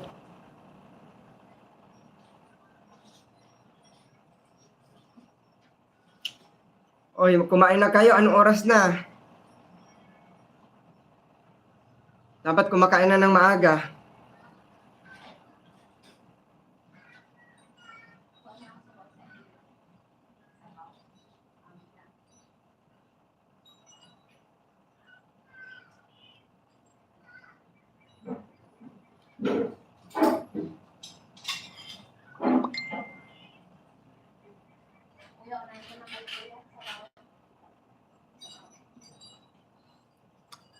$2 million in my house, 2 million in my house. Maraming salamat po. Thank you po dyan kay Kuya Jupao, kay Kuya Red Hanop. Maraming salamat po. Thank you so much po sa pagtambay nyo sa aking bahay. Ngayon po ay patalasas pa rin ng Vice President debate po. Ang hina lang ng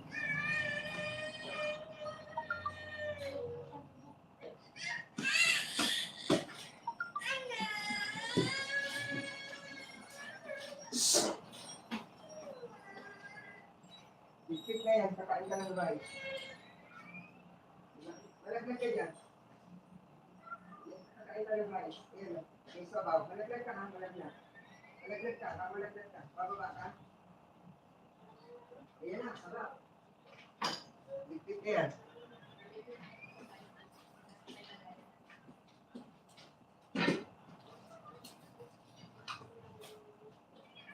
Yuri ka kasi kaso lang kakain. 3 million in my house. Maraming salamat po. Thank you so much po. Thank you. Nagkakagulo po dito sa aming bahay. Reda.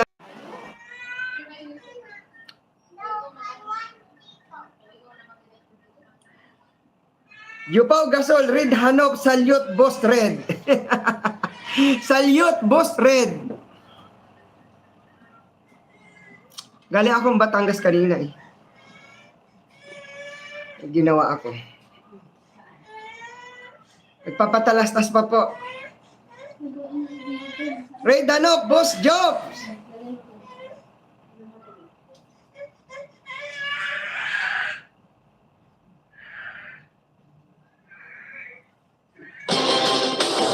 Ayan po, ayan na. Hanggang alas 7 lang to eh. 30 minutes na lang. This is a CNN Philippines special presentation, the Filipino Votes Vice Presidential Debate 2022. Our topic this time, political dynasties. The Constitution explicitly prohibits political dynasties, but 3 decades later, no law has been passed to enforce it. Critics say it's because lawmakers themselves come from political dynasties. Pending pa rin ang anti-political dynasty bills sa Senado at sa lower house. What can you do differently as Vice President? As we said, a study finds that provinces where political dynasties thrive are generally poorer. Let's begin with Carlos Serapio. Salamat. Ngayon lamang pumasok ang usapin o issue sa aming transition platform at program of action. Lahat ng pinag-uusapan kanina nakapasok sa lumang sistema. Kaya nahihirapan din kaming magtaas ng kamay at sumagot dito. Dahil ang banggaan sa ngayon ay sistema na luma at sistemang bago. Sa sistemang luma po, hindi mangyayari na malulutas at matutugunan ang layunin na tigilan ang political dynasty. Wala pong iniwan yan doon sa sinasabi ko na programa hindi pwedeng basahin ng isang sistema na incompatible to. Walang iniwan doon sa telepono na Nokia, hindi siya makakapagpatakbo ka ng Netflix dyan. Dahil ang power-based na operating system is an oligarchic and elitist dynastic power base. So there is incompatibility between the objective of ending political dynasties in the country and the operating system. So magagawa po namin ay yung aming sinusulong sa ngayon. Isinusulong namin ang paglalagay ng bagong sistema sa pagtatalaga ng puno bayanihang constitution sapagkat doon hindi kailangan ng enabling legislation. The constitution itself will provide that political dynasty should definitely be not tolerated. Sunod naman po nating maririnig si Dr. Willie Ong. Yes, oo. Bali, ako lang po tumatakbo sa pamilya ko. Wala kaming political dynasty. Pati si Mayor Isko, wala kayong mahanap na mga dumagoso na ibang tumakbo. Actually, syempre, ayaw natin ng political dynasty, di ba? Pero meron namang mga paraan. Masyado kasi tayong strict eh. Hindi naman matutuloy din to, hindi rin naman papasa. Pero pwede tayong gumawa ng mga variations. Baka pwede may gap muna. May isang term para at least hindi gamitin yung resources nung nahalal para tulungan yung anak niya, kamag-anak niya. Pwede rin naman so kailangan may gap, tsaka may limit lang yung dami ng kamag-anak na po pwede. Siguro 2 o 3. Isang plano ni Mayor Isko na naisip namin, dahil meron tayong 17 region eh. Gusto niya yung pag-elect ng senators per region. Ito yung isang idea na magkakaroon ng 2 senator per region, so 34 lahat. So makakatulong to sa pag-develop ng mga regions natin. Merong tututok sa mga Muslim Mindanao at iba. At bababa din yung gastos ng mga senador sa pagtakbo. Isa po to ang iniisip natin para maging mas balanse yung Pilipinas, hindi puro Maynila lang po. Salamat. Walden Bello, what are you going to do with the political dynasties? Well, the Marcos dynasty and the Duterte dynasty, we're seeing how they represent really the greatest evil of the political system that we have. Which is why it is very important for our people, if you really want to oppose political dynasties, here is the 2 dynasties that they boast. The South and the North now will get together to eat up the Philippines. The task is up to our voters. Do not elect these dynastic cliques coming to power. Make sure that you tell them that you are not going to come to power just to eat up the Philippines between the 2 of you. So nasa sa voters niyang ngayon. Okay? And that is why we are appealing, don't vote for these dynasts. And I'm really terribly sorry that Mayor Duterte is not here to face the people. She is a coward. Just like Bongbong Marcos is a fucking coward. Open naman po tayo just in case gustong magpadala ng response ni Mayor Sara Duterte. Oh, I would love to debate her. Wow! Moving on, still in politics, ito po para kay SP Soto. Surveys show by a wide margin. Our question is two-pronged. What if both of you win? What would a Marcos Soto administration look like? And how do you plan on working with the former senator? I have not given it a thought. In my sphere, we are working on the presidency of Senator Lacson. So hindi ko naisip yun. Basta sa akin, kung sakasakaling kami ay pala rin, binigyan kami ng pagkakataon, I will use my experience and my competence in facing and addressing issues of national concerns. After 30 years, palagay ko naman ay nakahanda ako dito. So ganun ang aking thinking eh. So wala akong iniisip na kung iba ang mananalo at this point. And if Mayor Sara Duterte was here, we would also have asked her a similar question. If VP Robredo wins, what would a Robredo-Duterte administration look like? And how does she plan to work with Leni Robredo? And if Mayor Duterte would like to answer the question, of course, later on, she is welcome to do so on CNN Philippines. At nandito naman yung running mate ni Vice President Leni Robredo. So si Senator Kiko, we have the same question for you. What would a Marcos Pangilinan administration look like? And ano ang plano nyo para makatrabaho ang dating senador? Well, kaya ang hiling natin sa ating mga botante ay suportahan yung Leni Kiko tandem para hindi magulo. Para nagkakaisa ang presidente at vice-presidente, yan ang pinakamainam para sa tapat na gobyerno. At iangat natin nga ang lahat. So yun ang ating pakay. Ngayon, having said that, magtatrabaho tayo para sa mga magsasaka at mangingisda at food security, anuman ang maging resulta ng halalan kung tayo ipalaro. And Rizalito David would also like to have his statement because there's various combinations, no? What if it's a Rizalito David or a Bongbong Marcos or Leni Robredo presidency? Thank you. How are you planning to cooperate with them, Mr. David? I think malinaw naman yung aking advocacy. No? Kung sino man ang uupong Pangulo, i-offer ko yung aking sarili para tumulong. Subalit kung ayaw naman niya, itutuloy ko pa rin yung advocacy ko outside of the government. Yun lang naman ang pwede nating gawin. Ano? Kapag nagsalita na ang taong bayan, kung si Bongbong Marcos ang mananalo, which is very sad, no? Wala na tayong magagawa doon. Babantayan na lang natin kung ano ang gagawin niya. Kapag siya ng abuso, gagamitin natin yung Office of the Vice President para siya ay, kumbaga, labanan doon sa kanyang pang-aabuso. Our next question goes to Carlos Serapio. The 2022 budget of the Office of the Vice President is over 700 million pesos, and that is 21% lower than last year. How do you plan to spend that amount as Vice President? Well, we have designed, that means the political party has designed the Office of the Vice President, not just to support the President, and also at the same time to abide by the constitutional provision on the role of the Vice President. But we want the Office of the Vice President to be a table of idealism. It will be a table of philosophy, of advocacy, of aspirations, of vision. Most especially, it will be a table for the young people, for the young generation.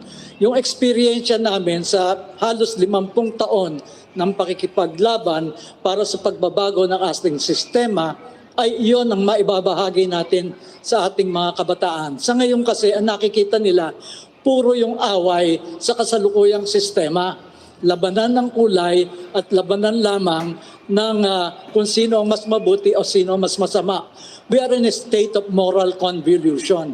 And unfortunately, our politics, our elections have not really been able to resolve this issue of moral convolution. And therefore, we have to introduce what we call as strategic, innovative exercises in the political process so that our young people will see something different than what is going on with our politics. So yung budget na yung kakasya na yun para namin maisagawa iyan. Ngayon naman po, pakinggan natin si Mr. Rani Lopez. Paano niyo po gagastusin ang budget ng OVP? Before I answer that, can I backtrack a bit on the political dynasty? I'd like to say that in fairness to our political spectrum, there are good dynasties, there are bad dynasties, and there are terrible dynasties.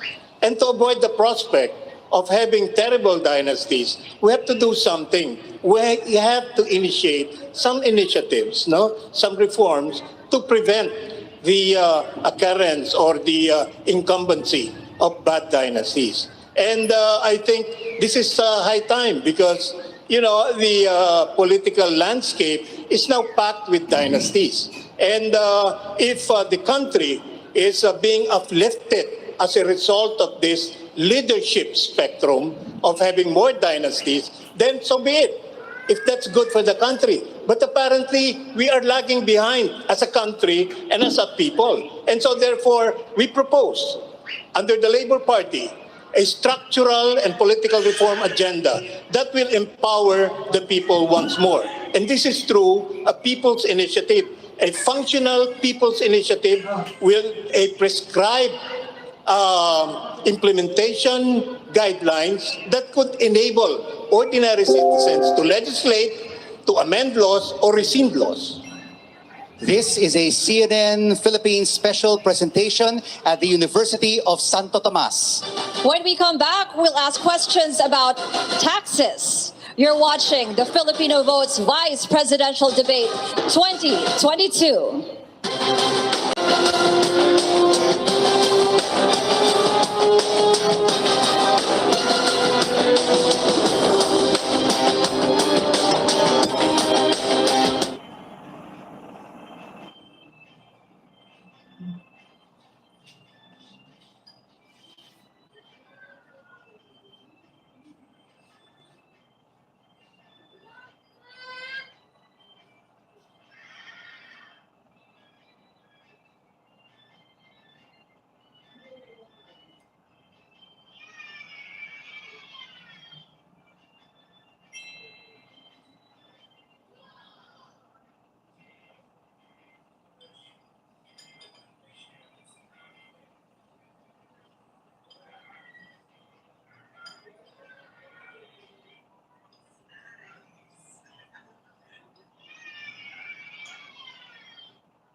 Patalastas pa po.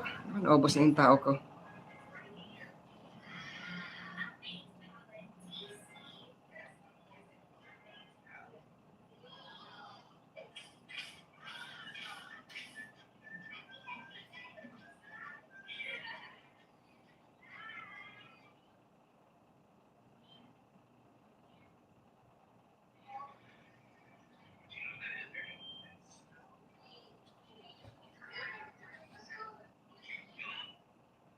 $1 million in my house. Maraming salamat po.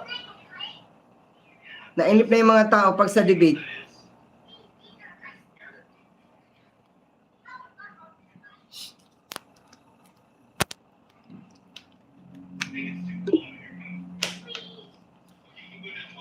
Pag sila Tito Boy Abunda, ibang mga maraming nakikinig ang debate.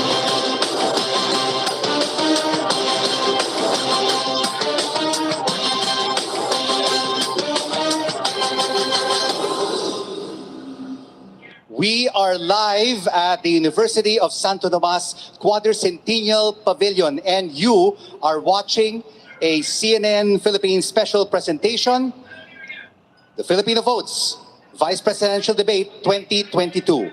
We have seen 7 out of 9 candidates who are seeking the second highest office of the land, and they are answering your questions. I'm Rico Hizon. And I'm Ruth Cabal, and we want to thank everyone who sent their questions to us through our social media pages. Ang daming nagtutweet at nagtatrending nga tayo. Also, may mga lumapit din sa ating mga reporters and even our stringers from the provinces who sent in their questions. Our next topic is about taxes. It's a specific question for Walden Bello.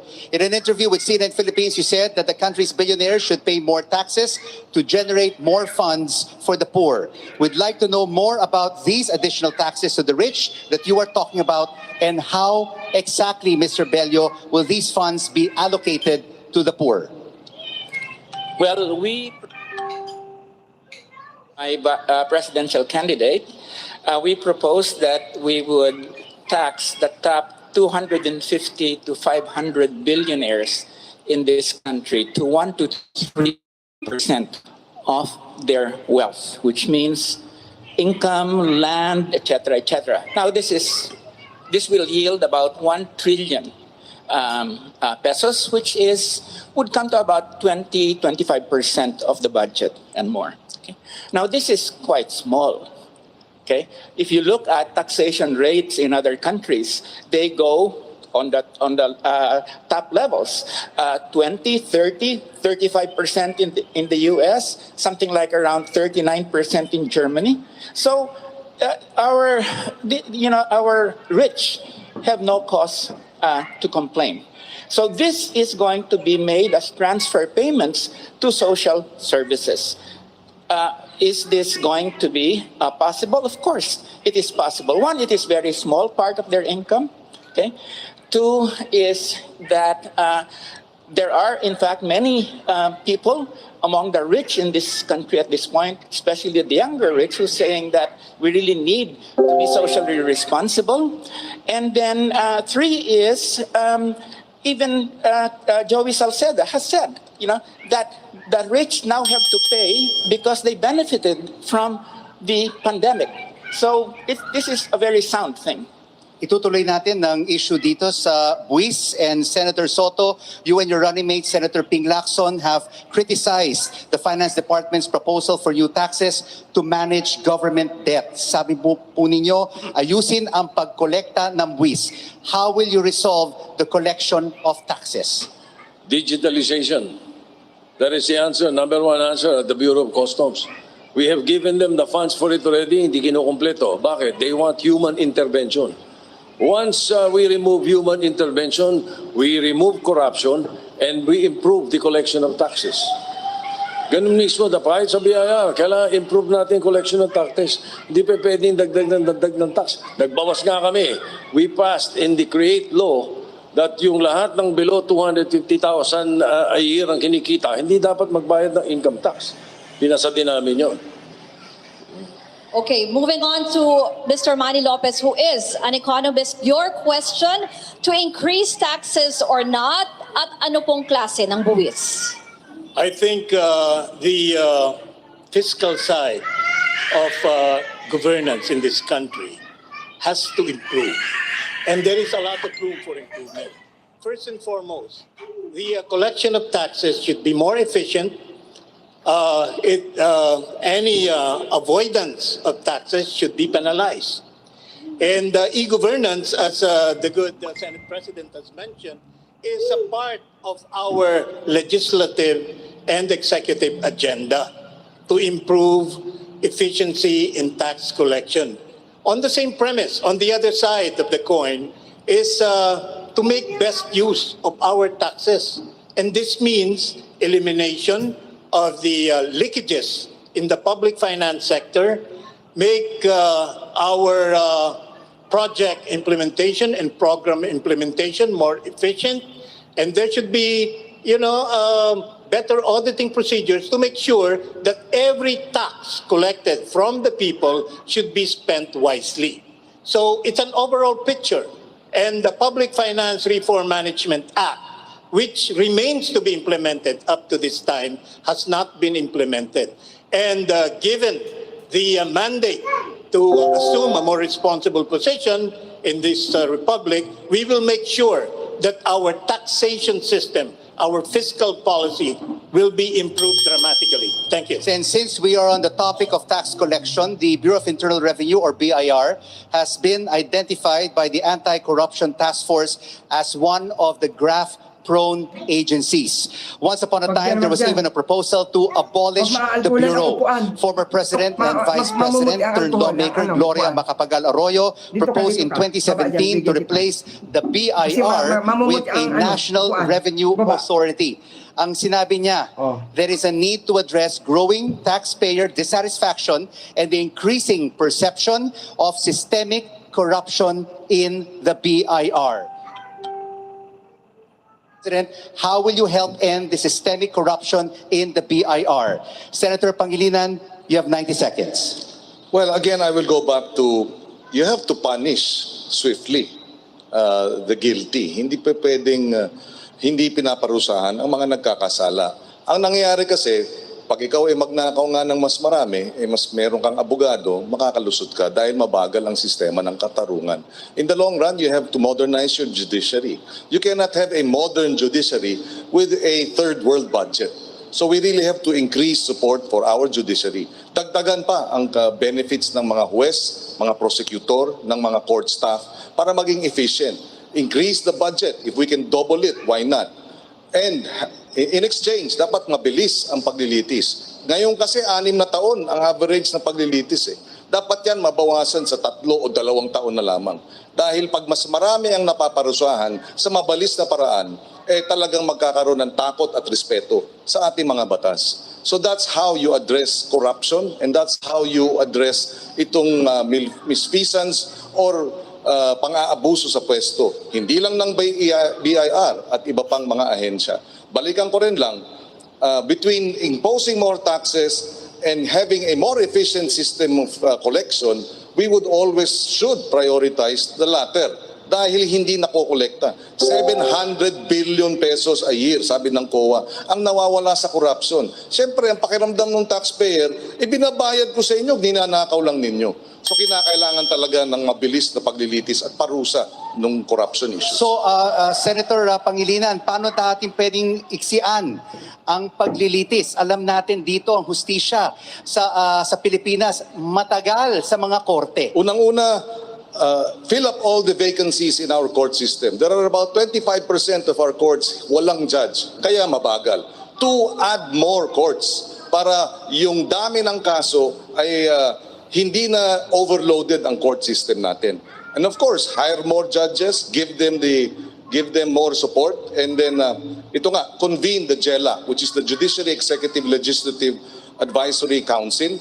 The Senate President, the Speaker of the House, the Chief Justice, and the President of the country sits in the JELA. It has been convened twice in 2008. It should be convened when the next administration comes in, and we talk about budgetary support. We talk about magkano pa ang kailangan para talagang marami na ang ating courts para mabawasan o bumilis ang paglilitis. Pagka masyadong maraming kaso, isang judge, mabagal talaga. Pag mas marami ang korte, mas marami ang judges, mas mabilis ang desisyon. At magiging 2 years na lang yan. Balikan natin yung original na tanong kay Dr. Willie Ong. Ano po ang gagawin nyo para labanan ang systemic corruption sa BIR? Yes, talaga mahirap talaga magbayad ng tax dito sa atin eh. Minsan gusto mo na magbayad ng tunay, ayaw pa rin nila tanggapin, kailangan may lagay. Tama naman po sinabi ni Senator Tito Soto, kailangan i-computerize. Alisin yung usap ng tao sa tao, dyan makukuha yung corruption. Pwede natin i-simplify yung pagbayad ng tax.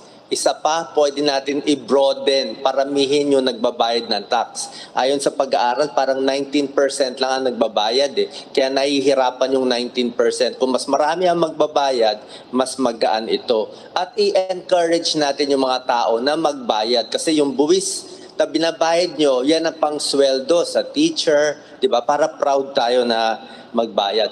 Pwede rin ayusin yung BIR eh. May concept na i-retire mo tapos i-rehire mo yung iba pwede natin gawin to para malinis yung mga bad apples. Tuloy-tuloy din yung tulong natin sa MSME. Dagdag ko lang sa ibang bansa, meron silang philanthropy mindset. Meron silang Bill Gates, Warren Buffett, ang laking pera binibigay, long-term tulong sa Amerika. Sa atin, yung mayayaman natin, parang walang philanthropy mindset. Pero kulang tayo dyan. Kung yung mga mayayaman sa Pilipinas, gagawa ng long-term projects para ma-alleviate, matulungan tayong mga mahihirap. Salamat po. Walden Bello, your response. Well, I think that, let's be honest, no? Alam naman natin tax breaks na binibigay ng ating executive as well as the Senate and the House, no? Yung napakalaking tax break, yan yung create law. Binabaan yung corporate income tax from 30% to 20%. And for foreign businesses, from 30 to 25%. Ang laki, trillion na nawala sa atin yan. Ang tagal na ng agenda nila, even before pandemic. Pero ginamit tayo, they used the pandemic to get what they wanted. So, Senator Soto, Senator Pakinggan, pareho kayo nagboto sa CREATE Act that gave big tax breaks. So what are you saying, that you are not guilty of this process? Tama na yan, kalokohan na yan. Senator Soto. When we pass laws, it's the Congress that pass. Bakit pinag-iinitan mo kami dalawa? Senator Soto. Well, I don't think we should, huwag na natin patulan yung mga ganong style. May I first? Kiko? Yes. Kiko. And then we go to Mr. Manny Lopez. Yes. Again, the issue of taxation is really a very sticky issue. No? Pero, nasa gitna tayo ng pandemya, hindi lang yung maliliit, pati yung mga malalaki na naapektuhan ng pandemya, yung negosyo nagsasara. And the CREATE law precisely, binabaan ito as a means to be able to provide support. Even the biggest companies like itong mga airline companies, billion din ang nawawala sa kanila dahil dito sa pandemya. So we voted in favor of that because we recognize na iba ang kondisyon sa ngayon because of the pandemic. Unprecedented yung bagsak ng ating ekonomiya, unprecedented itong kawalan ng hanap buhay at trabaho. Kaya dapat unprecedented din ang kilos. I can understand yung concern ni Professor Bello regarding itong mga tax perks and tax breaks. But because it was a different, never before experienced pandemic which really killed, bagsak talaga yung ekonomiya, we felt it best to provide assistance and support for companies. Mr. Manny Lopez. I have a question to my fraternity brad, Senator Kiko Pangilinan. A very simple question lang, Brad. Kaya nyo bang, since you mentioned about judicial independence and objectivity, kaya nyo bang litisin ang fellow senator nyo kung nagkaroon ng malaking issue or participation in graft and corruption? I happen to be a participant of the Million People March. At ipinagmarcha po namin yan. And maraming mga legislators ang nasangkot dyan, reportedly about 100. Mabuti na lang ang fraternity brad ko, hindi kasali doon. And si Senator Soto. But as a general question, kaya nyo bang litisin ang kapwa nyo senador kung nasangkot sa graft and corruption? Well, that's... Very short answer lang po. Merong ethics committee sa ating Senado, but of course, paglilitis ang pinag-usapan, sa hudikatura yan. No? And in fact, ang nangyari nga, nitong nakaraan, 3 senador ang nakulong dahil dun sa paglilitis sa Napoles Fund. Pero nung nanalo na ang bagong administration, o bago pa man at nung nanalo, nabaliktad yung sitwasyon. Senate President Tito Soto. And then finally, Yes. before we go to the break, Mr. Serapio. Yes, the answer is in the affirmative. There is a committee on ethics. If there is a case filed against a senator, we will investigate, no matter what. Briefly, Mr. Serapio. Ito po sistemang ito has reached its point of incompetence. No matter kung anumang subsystem or sectoral reform ang gawin, hindi po maaayos yan. Ang pinakasagot talaga rito ay total system change po. Kinakailangan tumawid tayo from the old political system to a new one. This is in the nature ng unitary system will always have this kind of problem po. Ganun po ang mangyayari dyan. And speaking of corruption, it will be one of the priority topics in tomorrow's presidential debate with our very own Pio Ontiveros and Pinky Webb. Tune in to CNN Philippines for the presidential debate at 5 p.m.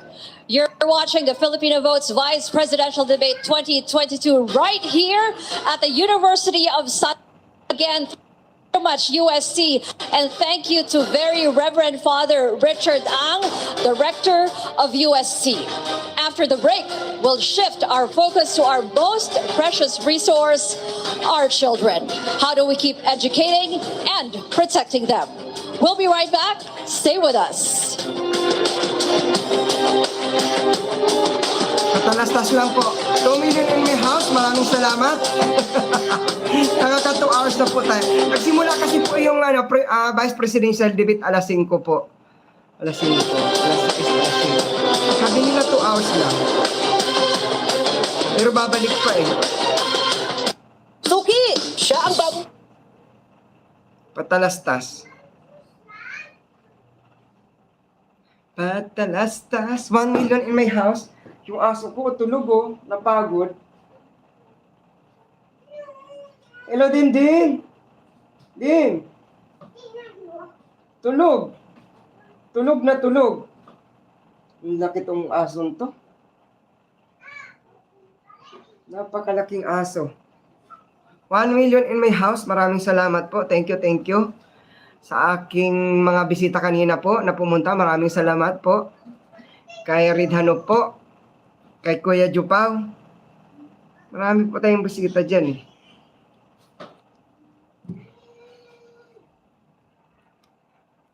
Ito ako.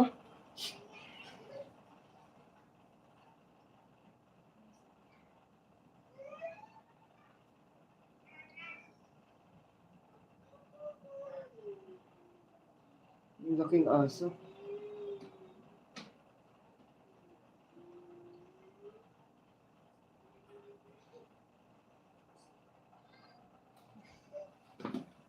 $2 million in my house. Maraming salamat po. Thank you so much po. Thank you. Kumusta po kayo? Ngayon ay, ano ba? Saturday. Rest day.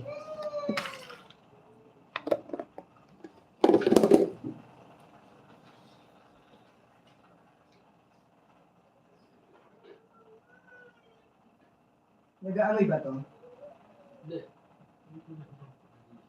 Wala nang laman. Naubos ba yung ano nito?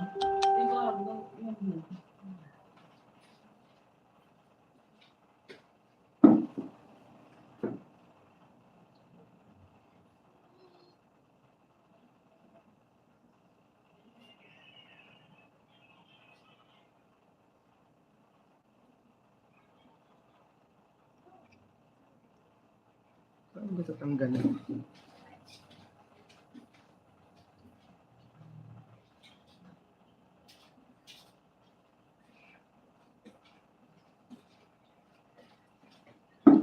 $3 million in my house. Maraming salamat po sa pagdalaw nyo sa aking bahay.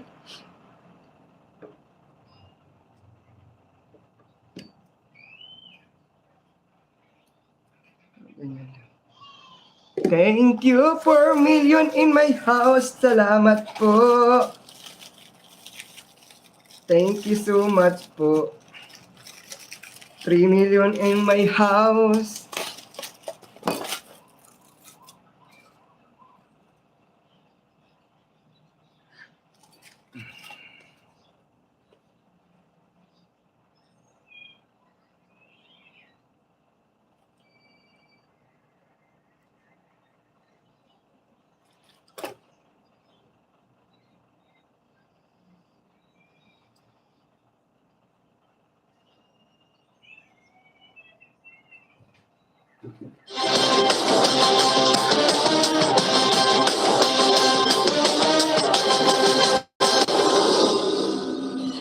to CNN Philippines special presentation, the Filipino Votes Vice Presidential Debate 2022, right here at the University of Santo Tomas. I'm Ruth Cabal.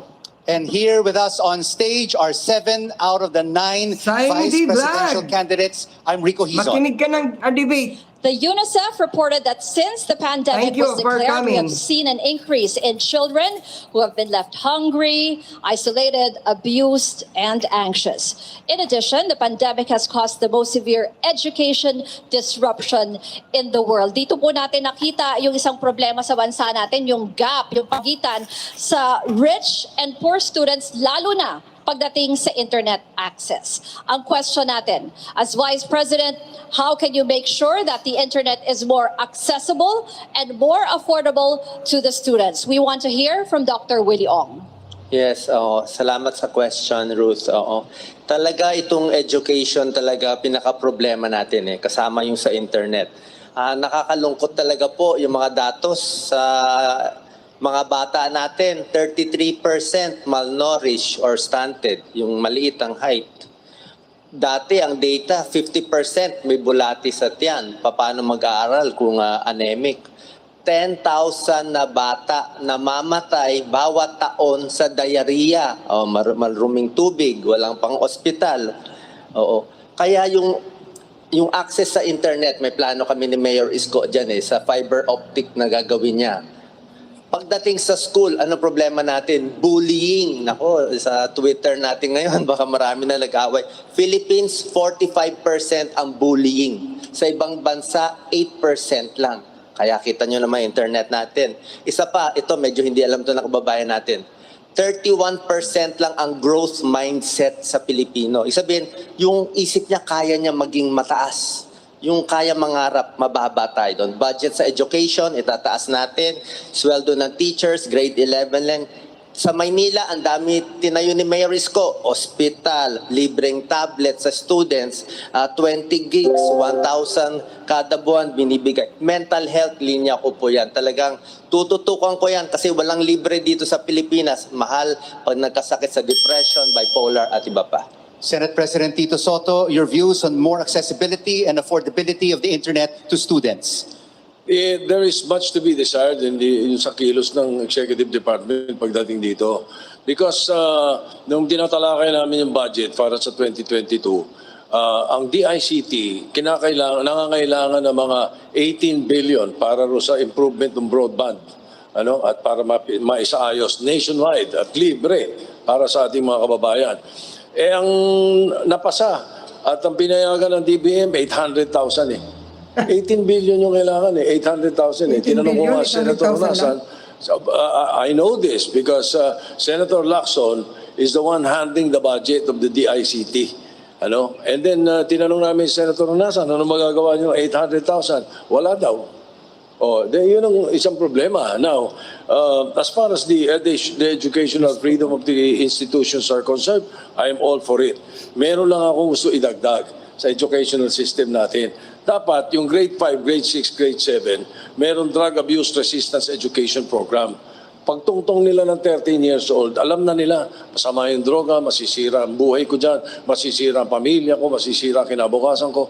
Ganun dapat yan We will be saving more than 50% of these young boys na sila ay malulung dyan. Kung nandun na kagad yung drug abuse resistance education program natin. May we hear from Senator Kiko Pangilinan.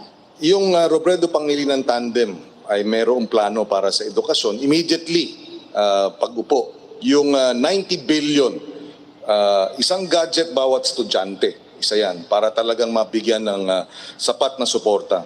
Pangalawa, 300 pesos Wi-Fi load allowance kada isang buwan habang siya ay nag-aaral. So 90 billion yan immediately. Pero ang matinding problema din na dapat tugunan ay yung malnutrition ng ating mga anak. Paano ka mag-aaral ng maayos kung kumakalamang sikmura mo? Sabi nga, 95 young people are dying every day, our children, because of malnutrition. At yun ang ating kinakailangan gawin. Because we are food insecure. Yung stunting. Bakit stunting? Bakit maliliit? Bakit hindi lumalaki? Kulang ang nutrisyon, kulang ang timbang, kulang ang tangkad. Kinakailangan talaga tugunan yung food security. At paano natin gagawin yan? Dodoblehin ang budget ng agrikultura at titriplihin ang tiyak na yung dagdag na budget, madadagdagan ang ayuda at suporta sa ating mga magsasaka at mangingisda para tumaas ang kanilang ani at tumaas ang kanilang huli, at pagka marami ng supply ng pagkain sa ating merkado, bababa ang presyo ng pagkain. Yun nga, hello pagkain, goodbye gutom. And this is a question for Mr. Serapio. UNICEF has also found that the Philippines is the epicenter of the live stream sexual abuse trade.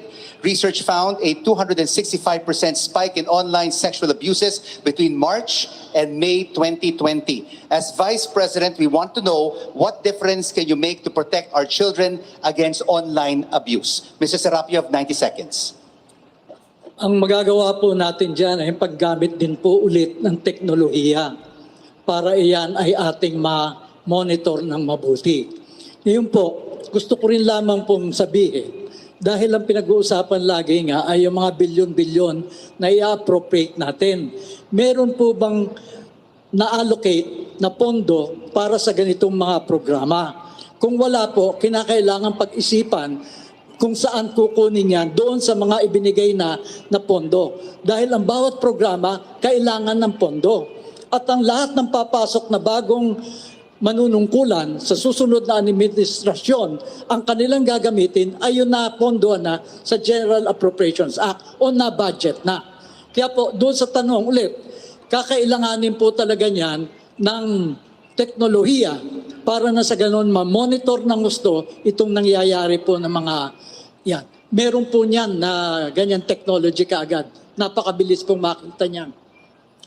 Criminals also took advantage of the growing number of Filipinos doing financial transactions online. The Credit Card Association of the Philippines said credit card fraud surged by 21% since the pandemic started in 2020. Tighter regulations on SIM card registration is now one step away from becoming a law. This question is for Rizalito David. How will you crack down on criminals, cyber criminals, and safeguard the people's personal information? Mr. David. Well, the law is already in place. It just have to be implemented properly. Why do you think it's not being implemented properly? Perhaps there's yung kakulangan nga ng political will and yung desire natin to really help out, no? Yung ating kapwa para maiwasan yung mga ganyang bagay. Wala na akong ibang maisasagot doon eh. Dahil nandiyan na yung batas eh. Nasa executive department na lang yan kung paano nila gagawin. Ano? I don't know if some of them are even involved in these things. That's why nakakalusot. No? Ang dali lang naman yan eh. Even yung cyber sex, no? Kontrolado natin yung mga ISPs. Bakit hindi yung minomonitor maigi ng ating gobyerno? Lahat naman dadaan sa ISPs, di ba? So bakit nangyayari pa rin ito, no? So posibleng merong kontsabahan dahil malaking pera ang involved diyan. Paminsan-minsan naguhulihan, pero on the whole pera yung pinag-uusapan, corruption pa rin yung pinupuntahan itong question na ito, no? And Manny Lopez, your views on cyber criminality and safeguarding people's personal information. Yes, being a technology management professional for several decades, I think a real problem is competence, technical competence. Our implementers, our policymakers are not really keen or properly equipped on the matter of technologies and management. To cite you one very concrete example, right in DICT, I concur with the observations of the industry that we need better leadership, more technically equipped, and really experienced on the area of technology management. But unfortunately, this is not the case. And so cybercrime is proliferating in the same manner that financial technologies is increasing As a matter of fact, the application of financial technologies has been embraced because of the circumstances that we were in during the time of pandemic. And so accordingly, there was a corresponding increase in cybercrime because of the lack of proper guidelines, the lack of proper monitoring, and it bottoms down on the lack of competence. Ayusin po natin yan because the future is in information technology. Ayan, Rico, ang dami na nating narinig from our vice presidential candidates, and we have one final question after the break. This is a CNN Philippines special presentation, the Filipino Votes Vice Presidential Debate 2022, right here at the University of Santo Tomas. Stay with us. Kamusta po? 1 million in my house.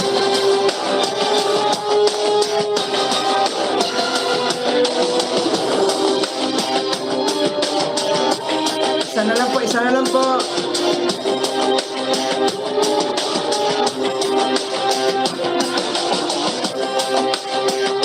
Toothpaste ba panlinis mo na?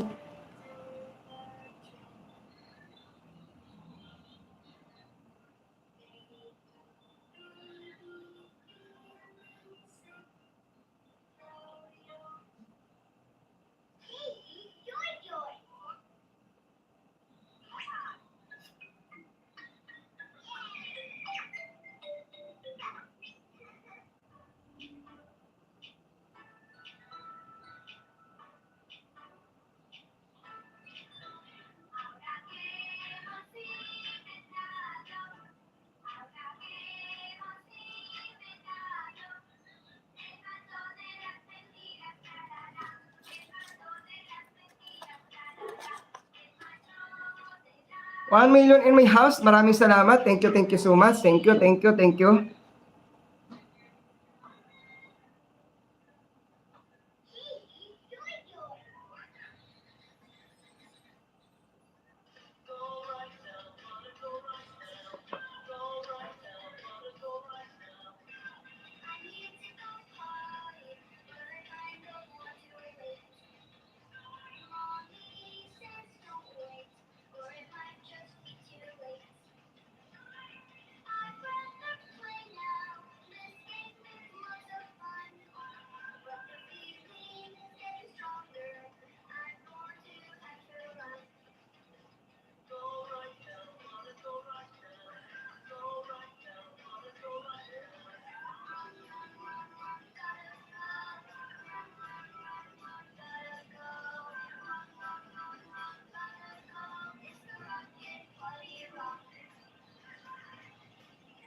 1 million in my house. Salamat po. Thank you so much po.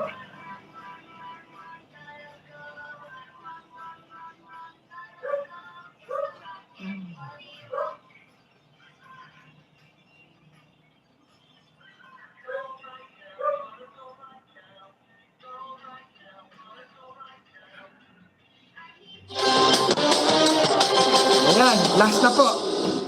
You are joining us live at the Quadricentennial Pavilion at the University of Santo Tomas. And we have one question left for our candidates, which will serve as our closing statement in this CNN Philippines Vice Presidential Debate. I'm Rico Hizon. And I'm Ruth Cabal, and here is our final question, which will serve as your closing statement.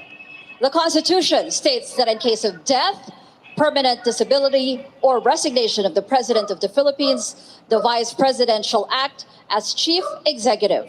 Question, candidates, are you ready to assume the presidency should an emergency happen? And what would that leadership look like? we start the question with Senator Soto kasi kanina nung intro we started with Congressman Bello. Go ahead, sir. Thank you. I have built consensus with 23 republics as president of the Senate for almost 4 years. We believe in our competence, experience, and I think we will be guided well, not only by the good Lord, but of course, the experience that they've built within 30 years. Meron po kaming qualities na pinag-uusapan ni Senator Lacson na dala-dala namin dito sa eleksyon na ito. 3 K, katapatan, kakayahan, katapangan. With this, I believe we will lead by example. Thank you. Carlos Serapio, it's your turn. By God's grace, I submit that I will be ready to assume the presidency should the occasion arise. I have thought a lot about presenting myself as a candidate in this coming election. I discerned, I reflected, I prayed.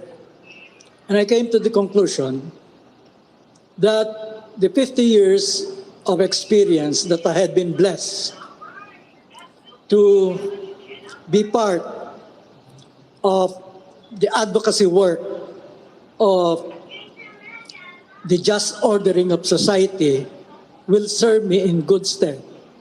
Should, again, I will be called to perform the duties of president. One can only do so with strength and courage if he depends on the source of all power. And that to me is the spirit of reason and the source of all reason, the source of all life, and that is God. So again, with the blessing of God, I think I am ready, willing, and able to be president of this country.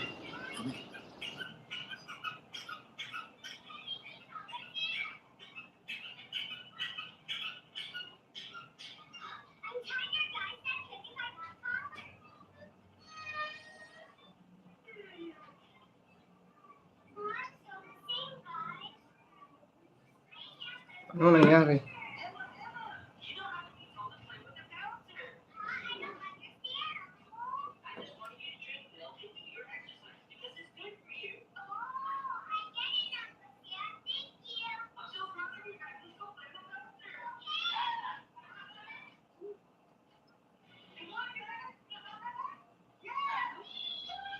Senator Kiko Pangilinan. Nung tinanggap ko yung hiling ng ating Vice President na si Lenny na maging Vice Presidential candidate niya, ako ay napaluha at nakita ng ating mga kababayan. Ang isang dahilan ay dahil nakita ko ang mabigat na tungkulin ng isang magiging Vice President at mabigat na mga problema ng ating bansa. Sa pagkakataong yun, titiyakin natin, uunahin natin yung mga nasa laylayan, yung mga mahihirap nating mga kababayan. Bata pa lang akong abogado, ako na ay nagbibigay ng libreng serbisyong legal sa ating mga kababayan. Biko nga, isang bilaong biko ang bayad sa akin ng mga manggagawa. Hanggang sa ngayon, mga magsasaka at mangingisda ang ating ipinaglalaban dahil sila ang kapos. Hindi makatarungan na kung sino pa ang nagpapakain sa atin, sila ang gutom. Hindi katanggap-tanggap na ang isang tatangmeg na nakilala ko, 87 years old, nagsasaka pa, baon pa sa utang. That is an injustice that is not acceptable, and that's the kind of leadership that they can rely on us and Vice President Leni Robredo. Uunahin yung mga kapos. Maraming salamat. Dr. Willie Ong, handa po ba kayong humalili bilang presidente, and what would that leadership look like? Salamat, Ruth. Ako po ay isang doktor, internist, and cardiologist. Mahirap po maging cardiologist eh. Kami ang tumitingin sa code blue. Pag may namatay, pag may nagloko yung puso ng pasyente, we have to decide in 10 seconds Ito ba ang gamot? Ito, isang pagkakamali ko, pwede siyang mabuhay o mamatay. Yun stressful, pero sanay ako sa ganon. Dito sa gobyerno, marami kang advisor, pwede ka pa maghintay ng 1 linggo bago mag-decide. So tuloy-tuloy yung polisiya na plano ng aming program ni Mayor Isko. Meron kaming bilis kilos, 10-point program. Madalas for the past 4 months, ito po yung ginagawa namin. So tutuloy lang po natin to. Ako po ay isang doktor, 27 years. Libre ang serbisyo sa ating kababayan. Alam niyo, wala akong kaaway dito. Pwede naman tumakbo sa politika, walang kaaway. At sabihin ko na lang po, wala po akong campaign funds. Hindi ako tumatanggap sa kahit sinong negosyante. Kung tsatsamba tayo maging presidente, di makaka-decide ako ng napakaganda. Kung ano yung mga decision nyo sa West Philippine Sea, sa mining, yun ang magiging decision ko. Kasi walang humahawak sa akin. Kaya ko tumakbo, Facebook lang, at sa tulong at pagmamahal ninyo. Dito ako magsaserve kung saan nyo po kayo ilalagay. Maraming salamat po. Mahal na mahal ko po kayo. God bless po sa ating lahat. Next, we have Mr. Manny Lopez. Ako lang po ang kandidato para Vice Presidente na walang ka-official tandem na presidente. But I will fully commit to support the best, Maraming most salamat. qualified Thank you and po. committed presidential candidate who will serve the interest and welfare of our people. I was tasked by the Labour Party leadership to seek the vice presidency in our collective effort to help rebuild the economy, address this unprecedented crisis, come up with proper solutions that will effect real change and reform, build a strong, just, and a progressive nation to help make lives Salamat better po. for our Tatapusin lang po long-suffering natin people. itong debate. Matatapos na po. Ako po, bilang Magdikitan isang po tayo. ekonomista at management professional, we came up with a 10-point socio-economic development and political reform agenda to help uplift the lives of our people.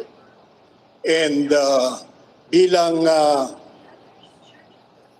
vice presidential candidate ng Labour Party, ako po ay handa na maglingkod sa ating sambayanan upang maitawid natin itong ating mga suliranin na haharapin sa mga darating na panahon. Salamat po. Rizalito David, are you ready to assume the presidency should an emergency happen, and what would that leadership look like? We are destined to greatness. Yan po ang pangarap ng Diyos para sa atin, subalit hindi nangyayari dahil may mga tao na pinipigilan na mangyari ang mga bagay na yan. Ako po ay pinanganak sa Tondo, doon lumaki, nag-aral sa pamantasan ng Pilipinas sa Los Baños. Nagtrabaho po ako na matagal sa Senado.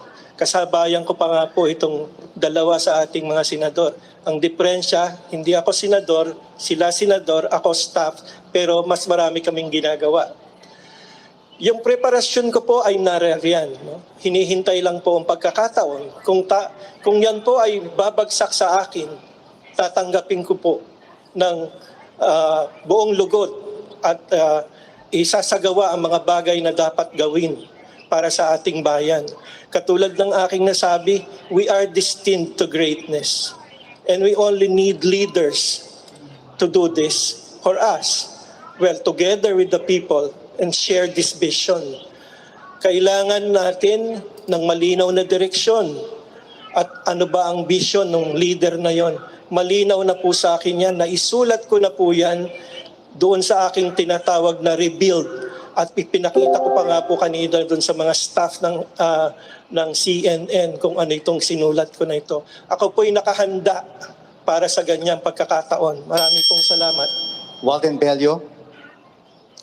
Thank you very much, and thank you very much to CNN for this opportunity.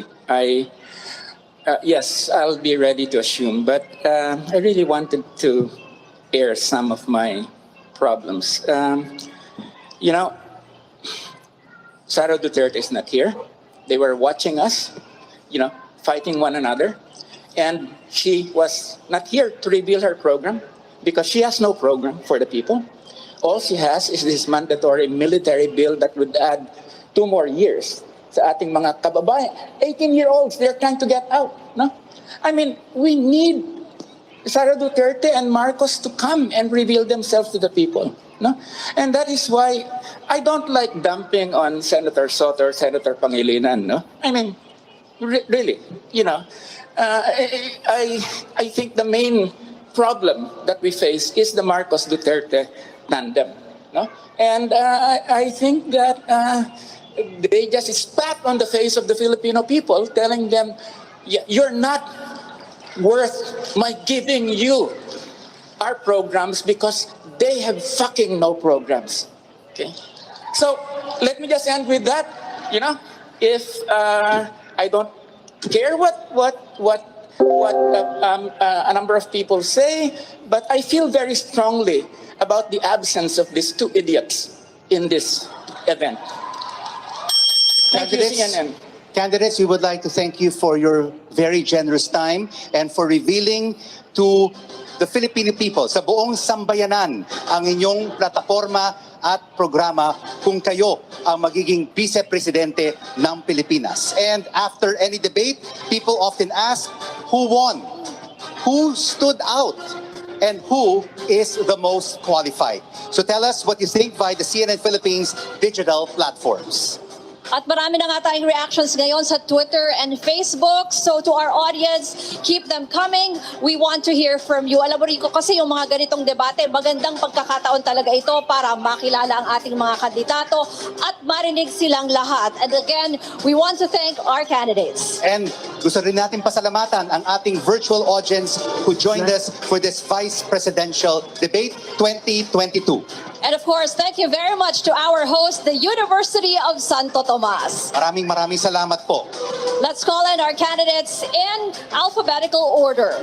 Former Akbayan Party List Representative Walden Bello. Please join us.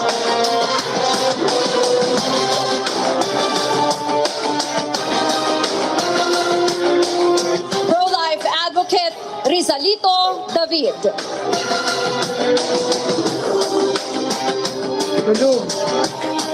Economist Manny S.D. Lopez.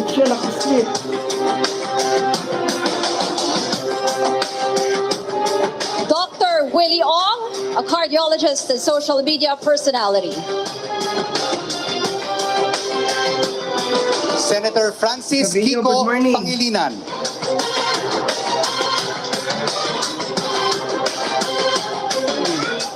Lawyer Carlos Serapio.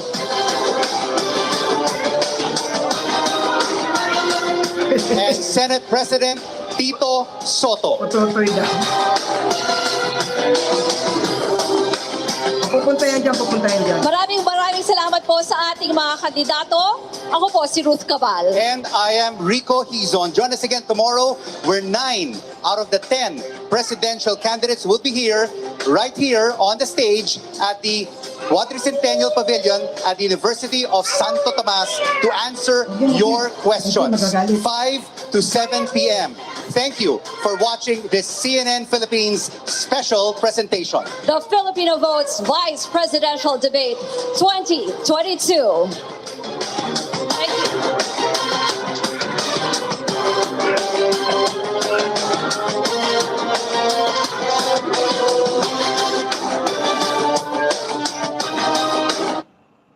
Salamat po, maraming salamat po sa nag-antabay po ng aking YouTube channel po, Andy Cadiz TV. Ako po ay magpapaalam na rin po. Maraming salamat po. Bukas po, abangan po natin ang live uli po sa CNN Presidential debate. Maraming salamat po. God bless.